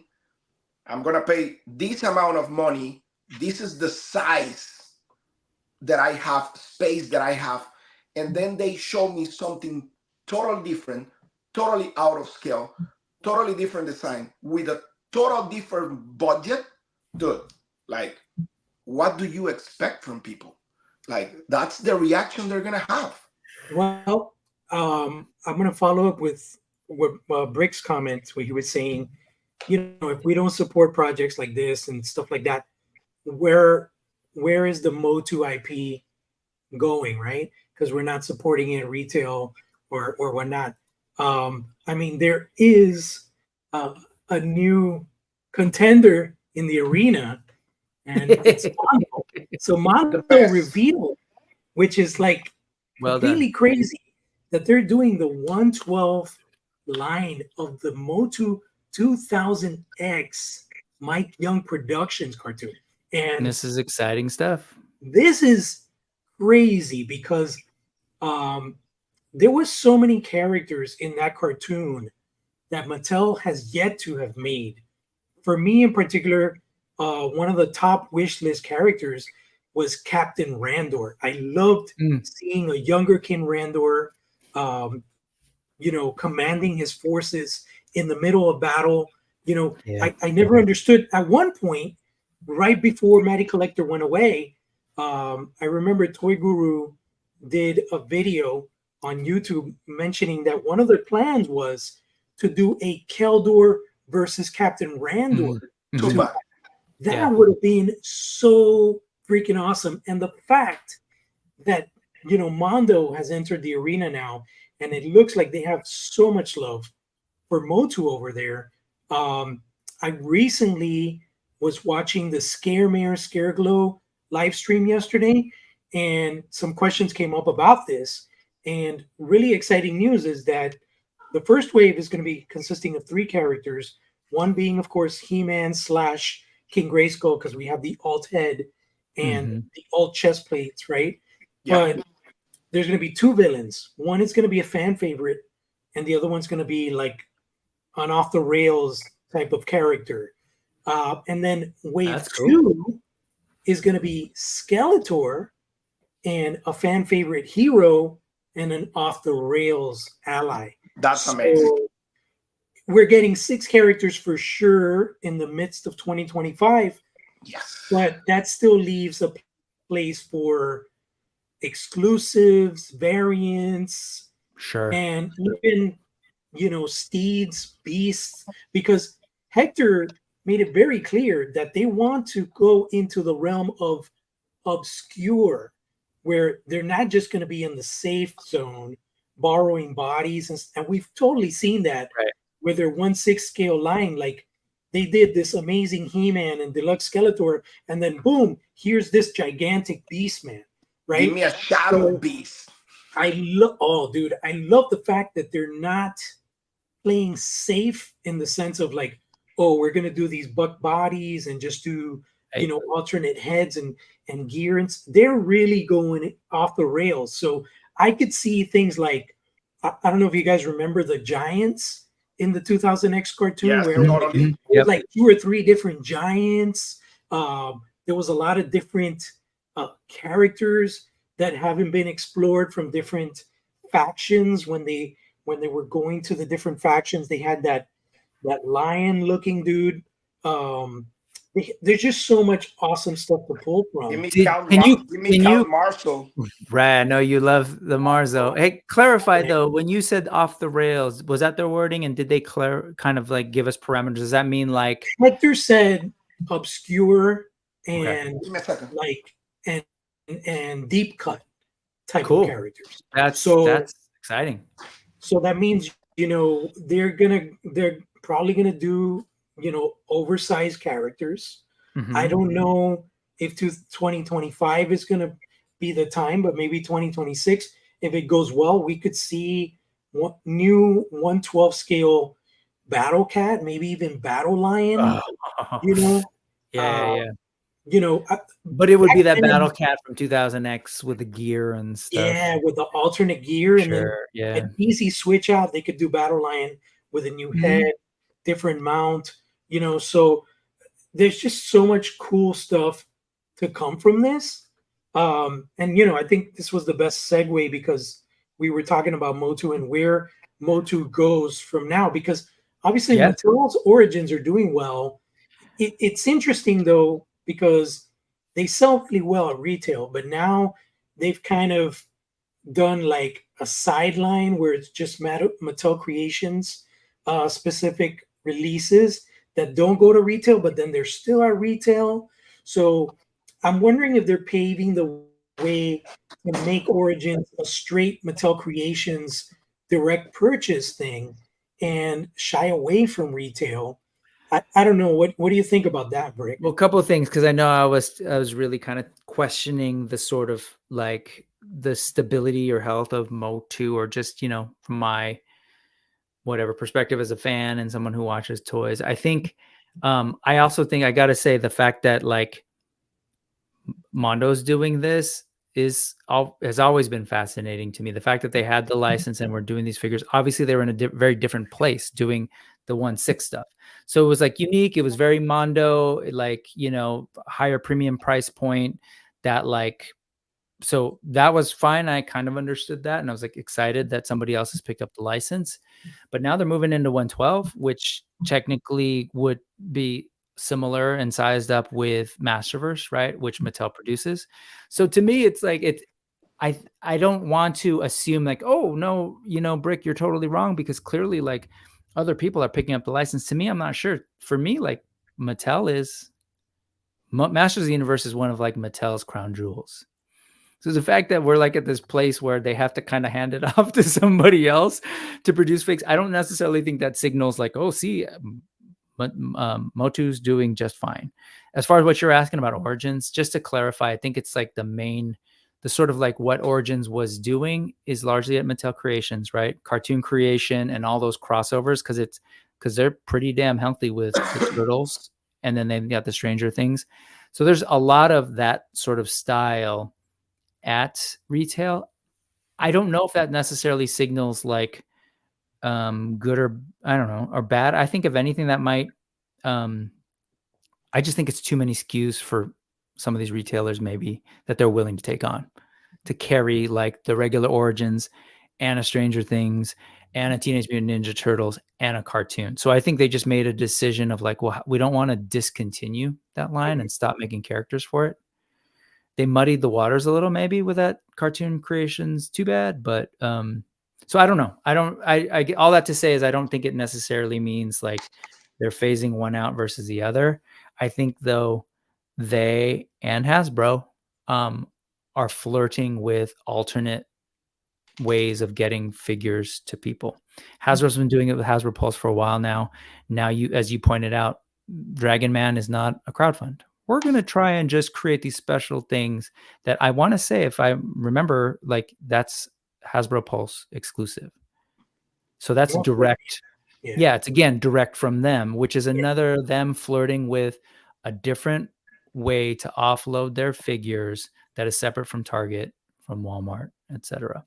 Honestly, I think what we're just sort of seeing these bigger toy companies who are used to being at retail adjusting to the reality that a lot of us, like, we're fine buying toys online. Some of us, right? We're fine buying directly from people like Four Horsemen. We're fine pre-ordering. So they're sitting there going, wait, they pre-order from Four Horsemen? Well, why can't we do that with ours? Wait, they're crowdfunding that whole line over there. Why don't we start doing crowdfunding too? I think it's just them trying to figure out how do they continue to sell us these types of toys moving forward.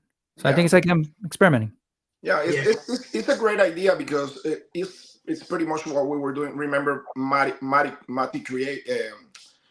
Collectors. I mean, it was pretty much like.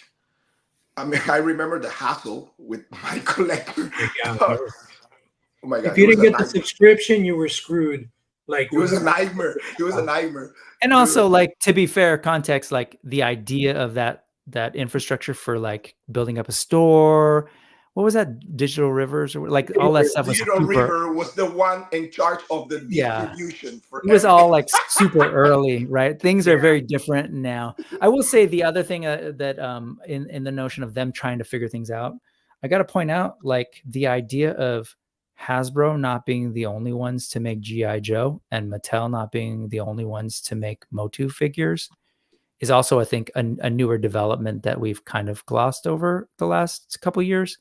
Like it's kind of a big deal that you've got Hiya Toys doing G.I. Joe and Super 7 doing G.I. Joe while Classified is still a thing. And I think it's and I think it's a very big deal now because I think Mattel sees that we're getting Mondo, who somehow managed to work it out to be able to do 112 Masters of the Universe. Admittedly, an obscure 2000X license, but I think they're flirting with their options. Attorney Royalty is concerned about the price point, given that the Ghostbusters 2-pack is $202. I'm just going to say this. We talked about it on the last show, but it's more of a 1.5 pack because 2.5 pack because the ghosts are gigantic. Some of them will be close to 1/6 scale. So it's not really a 2-pack where it's like 2 equal-sized figures. They got a ton of accessories. And the main thing what they were saying is that they wanted to make these ghosts that had never been produced as toys before. Hector and Peter have confirmed that the Motu 2000X 112 line is going to be less expensive than the Ghostbusters. So I'm thinking, and that's just me, $59.99 to maximum $74.99 for these. Wow, you're I really. assumed $80. Yeah, I will go a little bit higher. I will say like because if they're gonna do that 112 line with, let's say, I'm assuming, I don't know if this they're gonna do soft goods. They're gonna do like the furry shorts. Yeah. Okay, so it's gonna be soft goods and stuff like that. I will say it's gonna be kind of like in the range with Mezco, so or Mayfex. So I will say $80 to $90, something like that, with the amount of accessories that figure comes with. Yep. All the interchangeable heads, interchangeable hands, all the swords. Yep. Soft goods and everything. I will say between 80. I will say 80. I think Pixel Dan did a video talking about that, the whole video, and he was saying, yeah, I would say it's gonna be like around $60, $50. I was like, nah, I don't think it's gonna be that price. Like I would not expect that. I'm with you 100%. I think one, it is, yeah, you're right. They did confirm that it's going to be cheaper. Or I don't know if you just said that, but no, they said it's gonna be cheaper, like and Thanos is bringing that up. Yeah, they're saying it's going to be cheaper than the Ghostbusters. The sense that I have of just that's out there that has more to do with not just like, oh, it's the same amount. No, it's more about how Hasbro wants to handle the license for Ghostbusters versus how Mattel is handling the license for Motu. There's a difference in cost. I'll just that's my sense of things.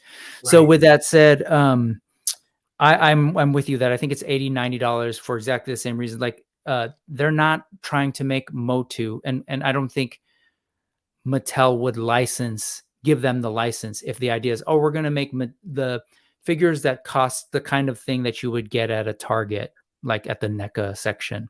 No, this is we're going up against a Mezco. We're going up against those kind of like higher collector premium figures, because that's Mondo's brand anyways. Mondo doesn't make, even with, like, I know a lot of people, I was talking to folks about Ghostbusters before they had announced price and stuff, and people were like thinking, oh, this is going to be great. And like, oh, totally going to grab, like thinking it's going to be more like a retail price figure. I was like, but that wouldn't be Mondo. That's not what Mondo does. They've never done that. They don't make toys.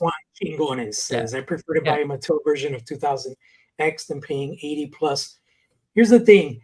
If you own any of the Motu Mondo 1/6 scale figures, basically what Hector said, on the stream was that this is going to be a shrunken down version of what they're doing in 1.6. Which is so this? we're talking like Mezco, with 112. with better articulation. That's Right. what Right. hey, Yeah, no, Peter is 100%. Peter is watching this because in the last live I commenting something and he said something to me like, Carlos, don't worry, he's gonna have good articulation, whatever. And I was like, well, I'm glad and I'm super happy because, dude, listen, to me, as I stated last show, to me, the best news from the whole SDCC was this 2000X 112 line from Mondo. That was the best news in the whole con. And Masters of the Universe 2000X could be my favorite cartoon ever. So to me, this is like a dream come true. You know, that's why my excitement is so much for this line. And I want this line to be like a total success for Mondo. Speaking about Mattel, they busted out with this at the end of their panel out of nowhere, right? And here's the thing with this. Two super powerful IPs, in my opinion. Yeah. And, you know, it's just because it's facts. For whatever reason, Thundercats hasn't gotten the love it deserved in the last decades. But now it's finally, you know, we're getting statues.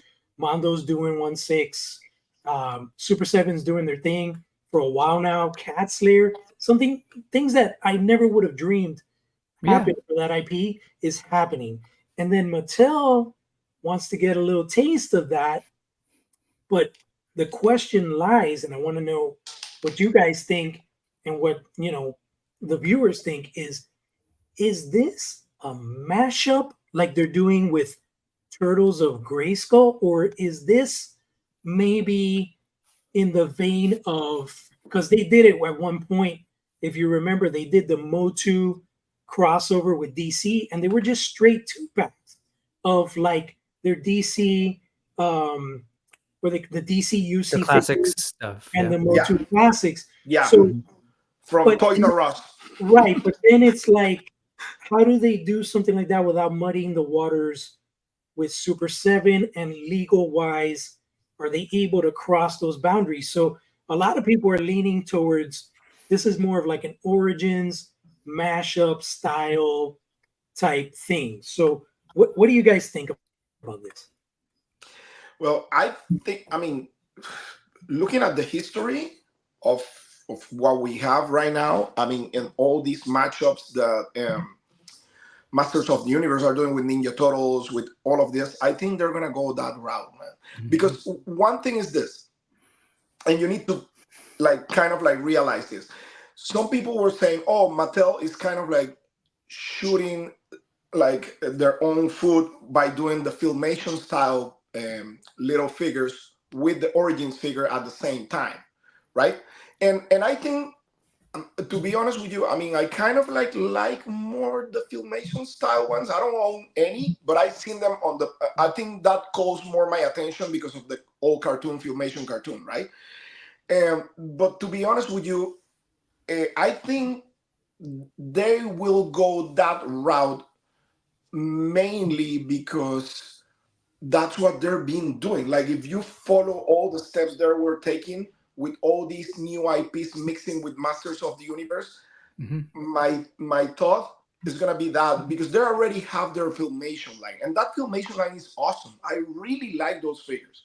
So they can do a whole new line with those Filmation and do all the vehicles and all the stuff, the same thing that we're doing with Origins. So I think that now that Origins niche is moving kind of like, or transforming into this kind of like matchup stuff with other toy lines, which I think is okay to me. I mean, I don't dislike that, to be honest with you. I'll tell you what, ever since this was announced, I thought Thundercats, Motu, like just show me the product. You know what I'm saying? I'm in. But you know, creatively, I've been coming up with some stuff and Really? I'm going to share it with you guys. But before that, Brick, what do you think? Like, are you agreeing with Carlos in the sense Yeah. of more like an origin style mashup? Basically, yes. I think at the end of the day, you got to look at what they've been doing and where they've had success. And I think the only reason we're even entertaining, hey, let's do a crossover between He-Man and something else, is because of the big money that they've seen in mashing up with Teenage Mutant Ninja Turtles and Masters of the Universe. Granted, Those designs are really cool. Do you think TMNT is something like this is what we'll be seeing next year? potentially. I've seen these and I dig that you're doing them. I think it's really cool and exciting, and I think it just builds up the kinds of excitement we need to see. I honestly, though, I don't think it'll be that straight of like take two characters and mix them. I mean, it could be, but I think they got to figure out a story. And the reason why I feel like we saw you got these mutated forms of like Ram Man and stuff was because they had that device of the mutagen, right? And the notion of like mutating, like that was the whole story plot device that like, you know, that was brought to Eternia and they were using that as a weapon, blah, blah, blah. So at the end of the day, I think the other reason for that is like, what does that mean if they just straight up did, here's more He-Man figures and more Thundercats figures?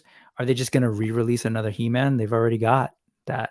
Are they just going to re-release the Tila? You know what I mean? Like what they're got to give you different variants. And the whole thing with this is like selling the idea of the crossover or the mashup, I guess, or the two things coming together.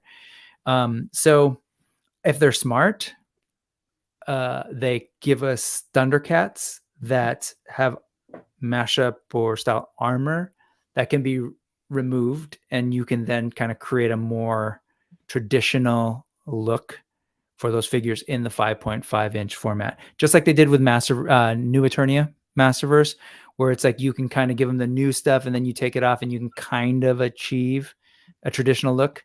That's, I think they would be like printing money. Those Thundercats figures, kind of like a Thunder Punch Lionel.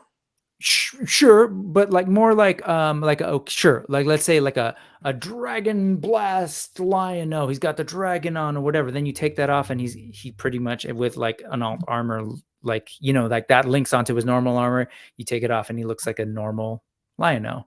I think people would just, you know, we know everyone would be like, oh, I'm into the crossover, cool.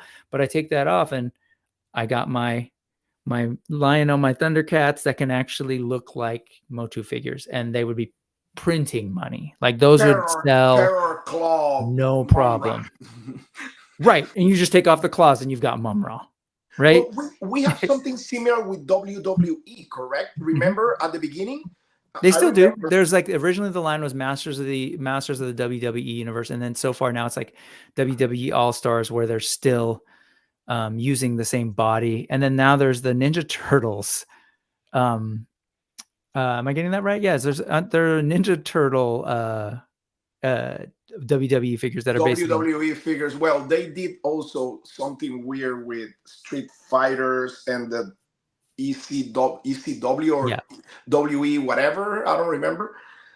Well, but that said, like these concepts, gorgeous. That one I like.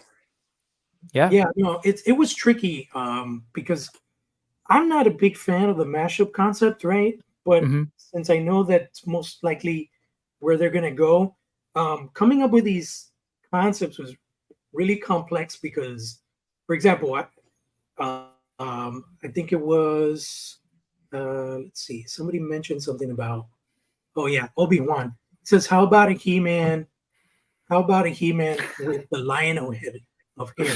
So I was thinking about this and how to do the perfect balance, right? So I said, okay, let's keep He-Man's hair, but then he has the sensibilities of Lion-O, where he's gonna have the blue from the harness on Lion-O, but we're gonna keep the He-Man harness, keep the furry shorts, keep the furry boots, but then give the blue complements, just kind of giving that nice balance. I think giving him Lion-O hair would turn him more into Lion-O, and then putting the emblem of the Eye of Thundera on the actual power sword. I was thinking about doing the claw shield, but I said, let's do a claw shield actually round He-Man shield with the feline claw as an ornament on the actual shield. And honestly, I'm gonna be working on another. I'm gonna do the Skeletor Mumra next. But if they do a mashup, for me, I'm partial with Masterverse. I would love it to happen in the Masterverse world. I'm not a fan of those squat 100%. kind of wrestling looking retro figures. I will buy them. That I will buy. I would 100% buy them, and I would love for that to be true. I just think that even though I'm super into Masterverse, I just think the money right now is in Origins. That definitely, I think my sense is that sells better. And I feel like it appeals more on that sort of like that kid level of creativity, I think is more in the Origins realm, which is why they did that with Ninja Turtles. Yeah. Now, with an official mashup, there is one, and I was looking at it into it a little bit. When they did the Thundercats Motu crossover a few years back, Freddie Williams Jr. did the awesome artwork for that. Right. There was a Mumator, Yeah, which was basically Mum-Ra mashed up with Skeletor. And it was pretty damn cool. He had the bone harness, and then he had Mumra's emblem, but it was like an actual harness, and he had like a skeletal helmet. The helmet was made of bone. It was just a really cool take. So that's definitely something that I'm going to have a little fun with, and I'm going to do both. I'm going to do Skeletor Mumra in the robes, pre-transformed, and then fully transformed. And it's just fun to do these things with concepts and stuff like that. And then my buddy, just to give a shout out to Thundercats Now, Tim did the background blister card art, Yeah, it's and hot. I just put concept art on top. But That's great. Yeah, thanks, man. But I think it's cool to see what the possibilities could be, right? Let me throw out a third possibility. Like, just if they were creative, like a little bit, pushing it a little bit, and maybe they're even like, why would we do the same thing? We've already done that, and maybe people are tired of it. The same thing that we did with Ninja Turtles and Stranger Things. Again, conventional wisdom is like, how does a corporation think, oh, it worked for Stranger Things and Ninja Turtles, let's keep doing it. But if they wanted to do something different, I actually think it would be cool. Because as I pointed out, if they were just to do the traditional looks and just make them together, why would you make the Motu characters again? They've already got those, right? So I think maybe another possibility is just like if these things were to team up and they had alternate costumes that weren't necessarily like, let's take Lion-O and He-Man and mash them up, but more so just like if they had to go on an adventure together, what new looks could they have that would be like truly new, but like, so you wouldn't get a traditional Lion-O, but like if he was fighting in the world of Eternia, what other armaments or armor could he have? And if He-Man were like fighting alongside the Thundercats, would he take advantage of Panthros technology? And what would that look like? You know what I mean? Like, Right. not a clear mashup, because that, again, I think that works really well for Ninja Turtles because of the whole mutagen mutation conceit. Right. But maybe it's more like, hey, we got to do battle together. We got to team up against Mum-Ra and Skeletor, maybe some even new threat. What do we do? Like, what if Hordak showed up on whatever Third Earth too, and like they have to team up to like do, you know? So maybe less about mixing up, but like how could you take the best of those things and create whole new, unique, original looks that people would go like, oh damn, that's so toyetic. That is so cool. I want those. That's a really cool look at it. My question would be, knowing how Mattel is and stuff like that, what kind of media would they bring in to tell that story? I'm saying, like, sorry, real quick, when you said knowing how they are, I don't think this is the way they'll go. But yes, based on the premise, what would they do? I don't know. Mini comic? It would be interesting to see, media, maybe like an actual official comic book or even an animated series would But be. did they did media for the Ninja Turtles and stuff like that? No. I mean, Turtles has so much media already; it just kind of does itself. I'm not a big fan of the mashup stuff. Like, I don't get this Stranger Things, Motu stuff. One of the weirdest mashups I've seen was the Cobra Kai TMNT. That's just like, I get it's, martial arts related, but it's just two completely different worlds. Cobra Kai is in our worlds, Sure. human, living, real life every day. Turtles is fantasy animation. So it's just like, Sorry, I was just laughing because I was like, theory, no, Ninja Turtles is New York, yeah? yeah, it's New York.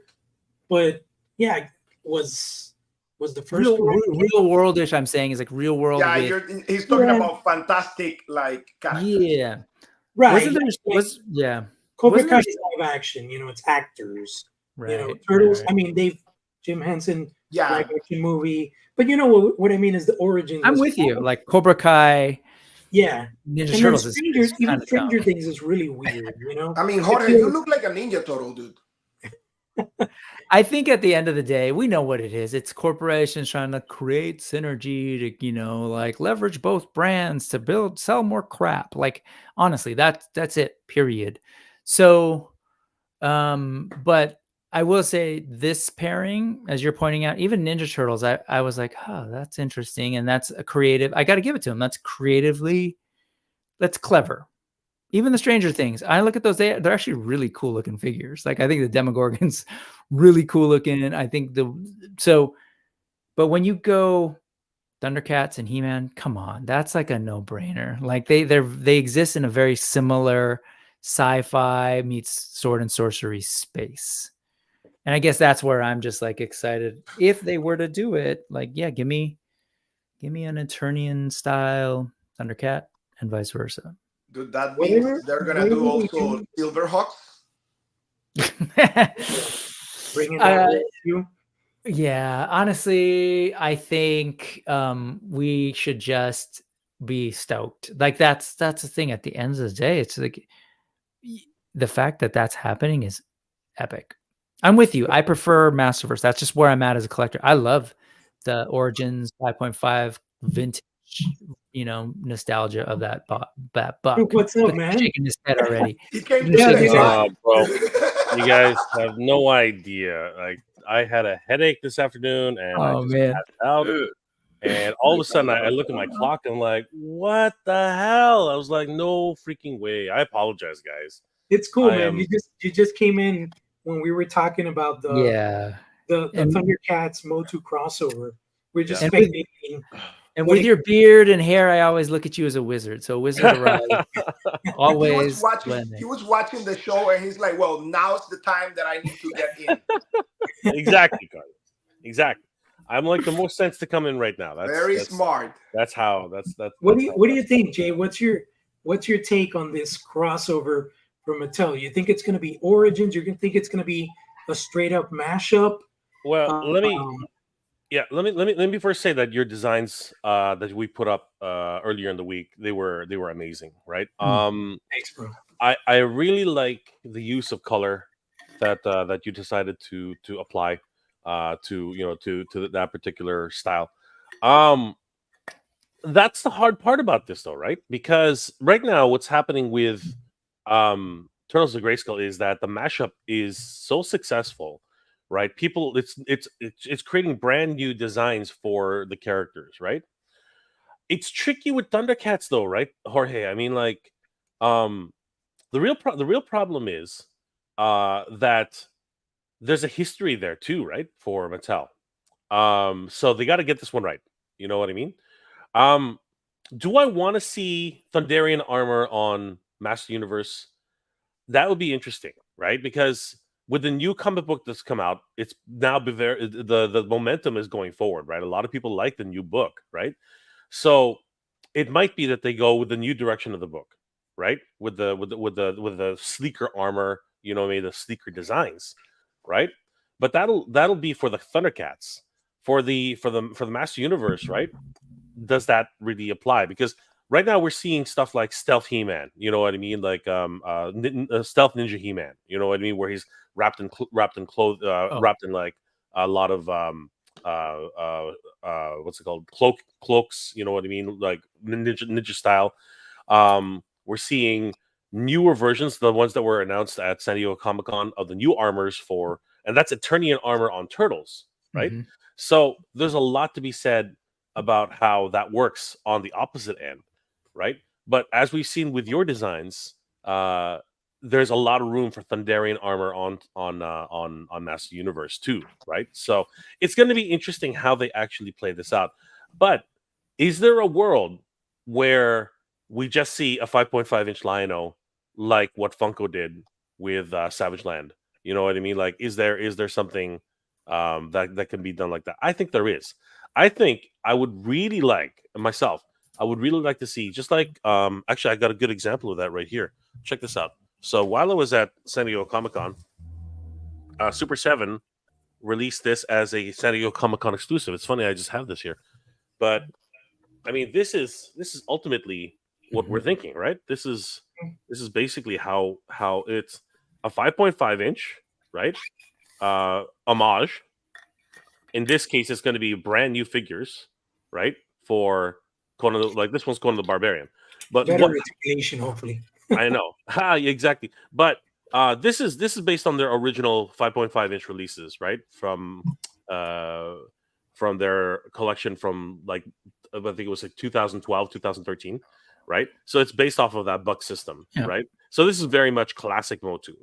Obviously, with the new system, we're going to see the new articulation. We're going to see the new figures entirely, right? But what I'm trying to say is that this is the goal, right? This is like even the card, right? It's very much based off of a Motu card, right?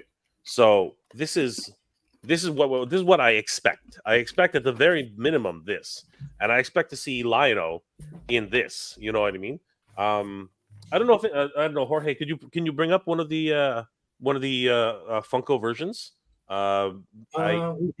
We had a picture of that earlier. Hold Yeah, on. it's in the link in the private chat. Let me see. It was right here. I have a whole bunch of goodies here on the side. I wanted to show tonight for like because this is the recap, right? I wanted to recap what I picked up, right? Because there's a lot of good stuff in here. So these were you dreaming about it, or I was dreaming about it. I was like, that's why when I woke up, I was like, wait a second, there's a live stream right now. No, I was like, there, Savage World, right? So there they are, right? Give me a second. And that's exactly what I'm talking about, right? Now, obviously, as I said earlier, right, there's going to be articulation this time. You know, they're going to have ankle articulation, knee articulation, elbow articulation. It's going to be a lot more interesting, right? But I like the concept. I like the way they executed this. It's really too bad it didn't work. You know what I mean? It's really too bad it didn't. It captured an audience, but as everyone knows, today it's all about what's new, right? And everyone's following suit because the Teenage Mutant Ninja Turtles just released a line of 5.5-inch turtles from the classics line, but they all have brand new articulation, right? They all suffer from acne, but you know everyone's moving into the direction of let's upgrade, these characters, right?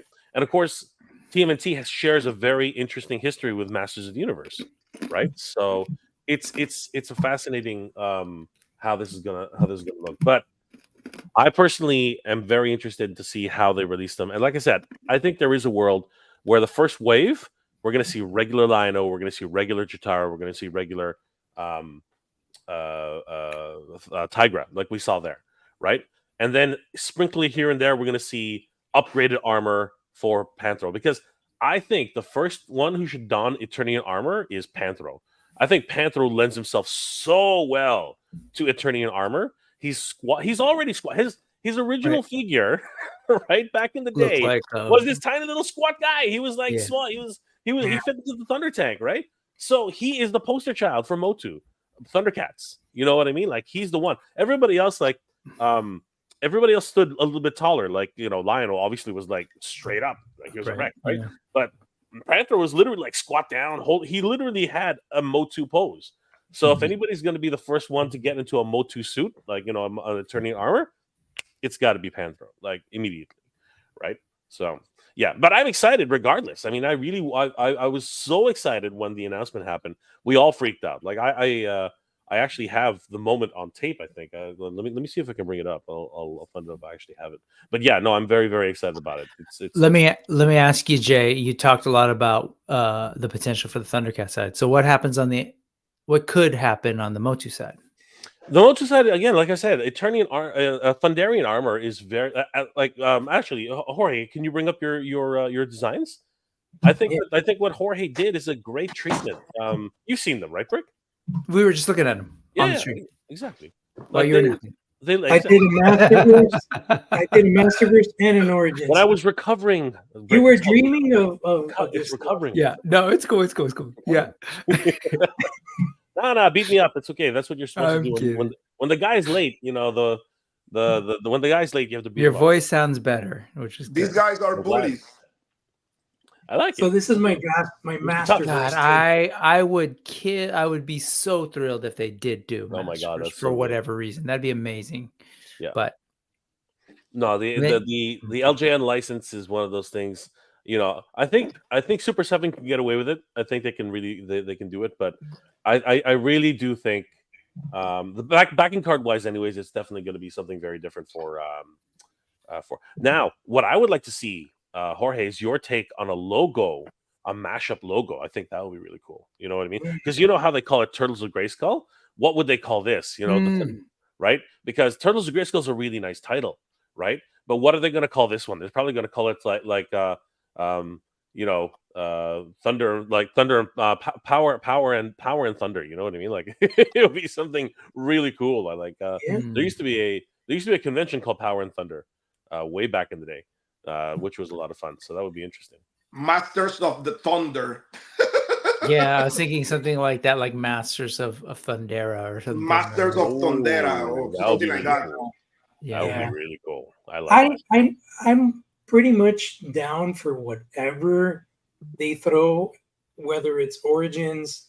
I'm more partial with Masterverse. It would be a dream come true if it's Masterverse, but I'm not a fan of the Origins stuff. But I tell you, if it is an Origins mashup line, I'll be there.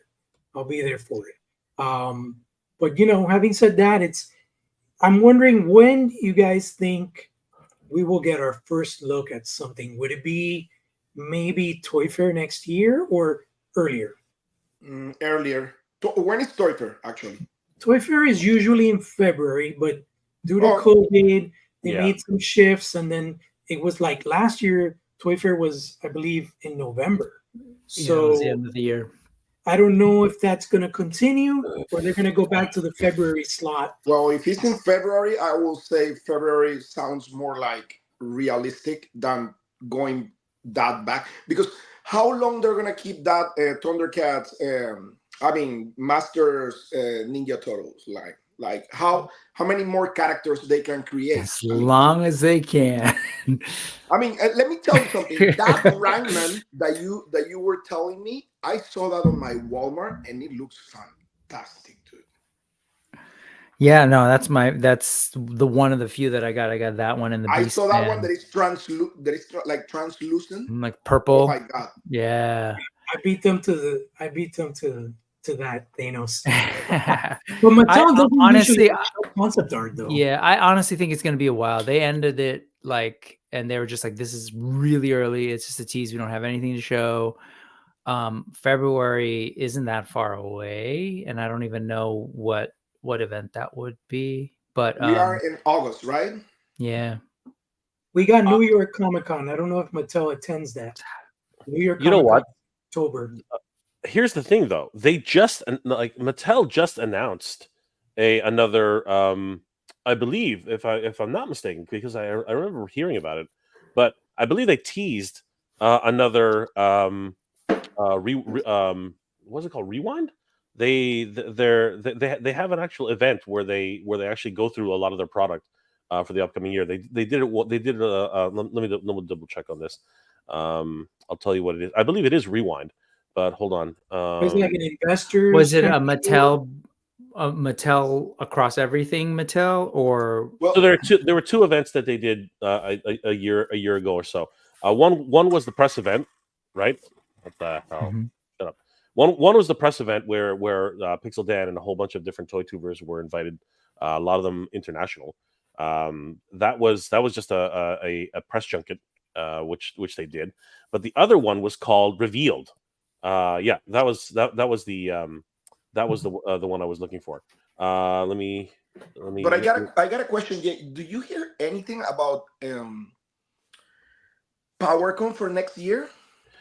Okay, so I mean, like Val has invited a bunch of us to come down.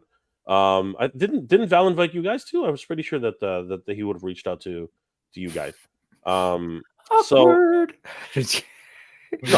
No, it's I'm just kidding. honest question. I mean, like the other thing is, I was, because we all met Val last year, right? Yeah, you guys did, yeah. So Jorge, if you want to just throw that one up really quick.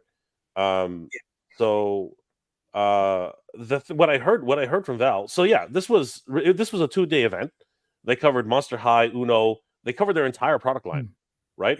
And on day one, they covered Motu, right? So it was a huge thing. So now I'm pretty sure Motu, Master Universe, Turtles of Grayskull, right? That's probably going to be introduced here as well. Same thing with this new event, right? This new product line. But probably just really touching on it, like what Brick said. Maybe some illustrations. Maybe just talking about the brand. Because when did this take place last year? This one took place. Now again, I might be remembering it wrong. It might be like a year and a half ago. This one took place 4 months ago. This was only 4 months ago. But YouTube says 4 months, but it's actually like 8 months. I don't know how their system actually works. Let me just double check the date exactly. This one was March 25th. This was this year in March, right? Yeah, and if we that was the whole Street Sharks reveal, wasn't it? Yes, it wasn't a Street Sharks reveal. Street Sharks had already been revealed, but this was like the full product line, the showcase. Yeah. This was, and you can see some of the things here. They did a lot, right? They talked about key principal designers. They talked about a lot of the guys who were instrumental in bringing that project together. Talked about Little People, but then they ended off the series, of course, with their biggest reveals for Masters, right? And they did a whole showcase about the actual Stunt Puppet Studios. This was a whole feature on that, right? They did a whole thing here. But at the end, they revealed brand new product lines, right? The newest lines of figures. Now, I believe if we go to MattelCreations.com and head over to their calendar. So that was like that would have been April, March, you said. So that's a couple. Yeah, if we go to their calendar, let's see here. So we go to their launch calendar, and then we look. We also should look for, what was it called? Revealed, right? Revealed. Yeah, I think if we scroll down here, it might actually have. Here it is. So this is Mattel Creations. Like, they also make announcements on here too. So if anybody's interested. Excuse me. We just look at the launch calendar. So it's not going to happen in August. I know that for a fact. But always take a look at the launch calendar just in case. So as you can see, nothing. Most of the reveals in August are like Hot Wheels, Barbie, WWE collectors, but nothing Motu related. But if we go to Discover Mattel, obviously they just finished unlocking the fandom, but. Looking around, yeah, it was at the panel where they talked about the next revealed, and I think one more time we're just going to do an Instagram Masters, and if I'm not mistaken, they did actually make a small announcement about it. I guess not. I'm remembering it wrong, but I'll do a bit of research while we're talking, because I swore, and somebody reminded me of it, that there was actually this was a great panel, by the way. If any, like, I'm going to be posting it later, but that was an incredible panel, and of course a lot of the great that's Silverberg there. She's a great ambassador. Honestly, she really knows her stuff. A lot of people look at her as just a pretty face, but honestly, she's one of the better hosts I've actually seen for these celebrity tie-in kind of situations.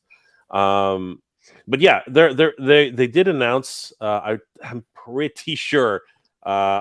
Again, I might just be suffering from from sleep apnea here, but I'm pretty sure I remember hearing something about an actual upcoming revealed later this year or early next year, and I think that's probably where they're gonna release more details. I'm leaning towards what Brick was saying. I think it's way too early in the production for this. They literally just showed. I don't know if you guys actually so you guys saw the moment that it happened, right? Because that was crazy. All of us Yeah, freaked the out. thunder striking and stuff. And then, Yeah, we lost our collective minds. It was absolutely crazy. I saw it Toy Habits coverage, live coverage. Yeah, it's and great. I heard you all going, "Oh!" Yeah, we Hey, lost. since you're here, one of the things that I wanted to bring up, but since you didn't pop up till now, was you guys had your Flipboard panel, and Yes. that was really, really interesting because that's something that Hatter came up with. He never thought it was going to reach the levels that it's reached. And tell us a little bit about that. How was the reaction in person there with the attendees of the panel, and yeah. how was that whole experience, man? It's funny because obviously I'm recutting the video because this was our first time there, and the audio quality was just absolute crap, right? So if you guys watched it live, and if anybody's interested, you can actually just go to our YouTube page, Mega J Retro, and if you look at the live section, I'll just show everyone where you can find it. So if you go to live section, it's pretty much right here. The Flipboard panel was pretty much live, and the reception was great. We had about, I say, 30 people in the panel room, and what really got us was that it was actually at Comic-Con proper. This is actually the main building. It right? wasn't on site. That's cool. Yeah, it was actually inside the the actual building. But if you know if you ever go to Comic-Con, the layout of Comic-Con is weird on the inside of the building. They actually have panel rooms are actually upstairs, but this particular panel room was all the way down. But we were actually in the same room where, not the same room, sorry, but we were in the same area where Mondo had their reveal, a whole bunch of different places. But yeah, it was pretty crazy, being there. And we had a whole bunch of great guests. Like, obviously there's Michael and Toy Sorceress, as you can see there. These two are my friends who helped us to actually get Flipboard onto the show floor. I don't know if you guys saw that video. We actually put him in a display case. That was a lot of fun, right? We also had cameos by all the rest of the Flipboard team, because some of us couldn't make it. Right, it's a very expensive trip, as a lot of you guys know. Brick himself. We were hoping to meet Brick there, but he had other obligations that weekend. But Mr. Home Arcade wasn't able to make it. But what we had was, I asked them all to videotape to create a video of themselves just saying hi to the crowd. So it was great to have everyone's input. And of course, there's Hatter, and this is Renders Effects, if anybody hasn't met him yet. It was really awesome to be at Comic-Con, and the experience was unlike anything I'd ever had a pleasure of doing, really, because again, as many of us know, this was the first time that any of us had met each other. I mean, this is it was pretty crazy, so going from the left to the right, that's Michael from Toy Habits, right? That's the Toy Sorceress right there. That's Renders Effects, right? There's Hatter. Of course, there's Jay of Geek Dad Life, and I have no idea who that idiot is. We were all, and this was right after the panel. It was so much fun. It was one of those things where you know, I'd never met any of these guys in person, right? But what we were able to accomplish that weekend was just, you know, absolutely out of this world. It was like by the way, we were the last panel in the room for the day. It was absolutely ridiculous. But it was so much fun, you know what I mean? Just being there and hanging out with friends. I think that's really what we had the most fun with. In the room, it was our room, you know what I mean? Like everybody who came there was there because they wanted to hear about Flipboard and the new stuff. Your hair looks a little messy there, dude. I think we might have lost him or paused him. He froze. I want him to listen to that. Yeah, he was telling us he had quite the experience with Comic-Con, like carrying Luggage on and stuff. Yeah. Guys, I gotta go.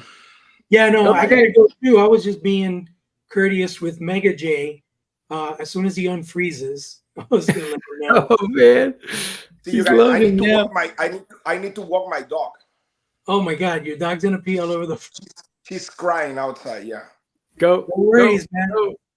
See you Hey guys. man, thank you guys again. It was awesome to hang out. Thank you so much for being with us. I feel like we were able to fun.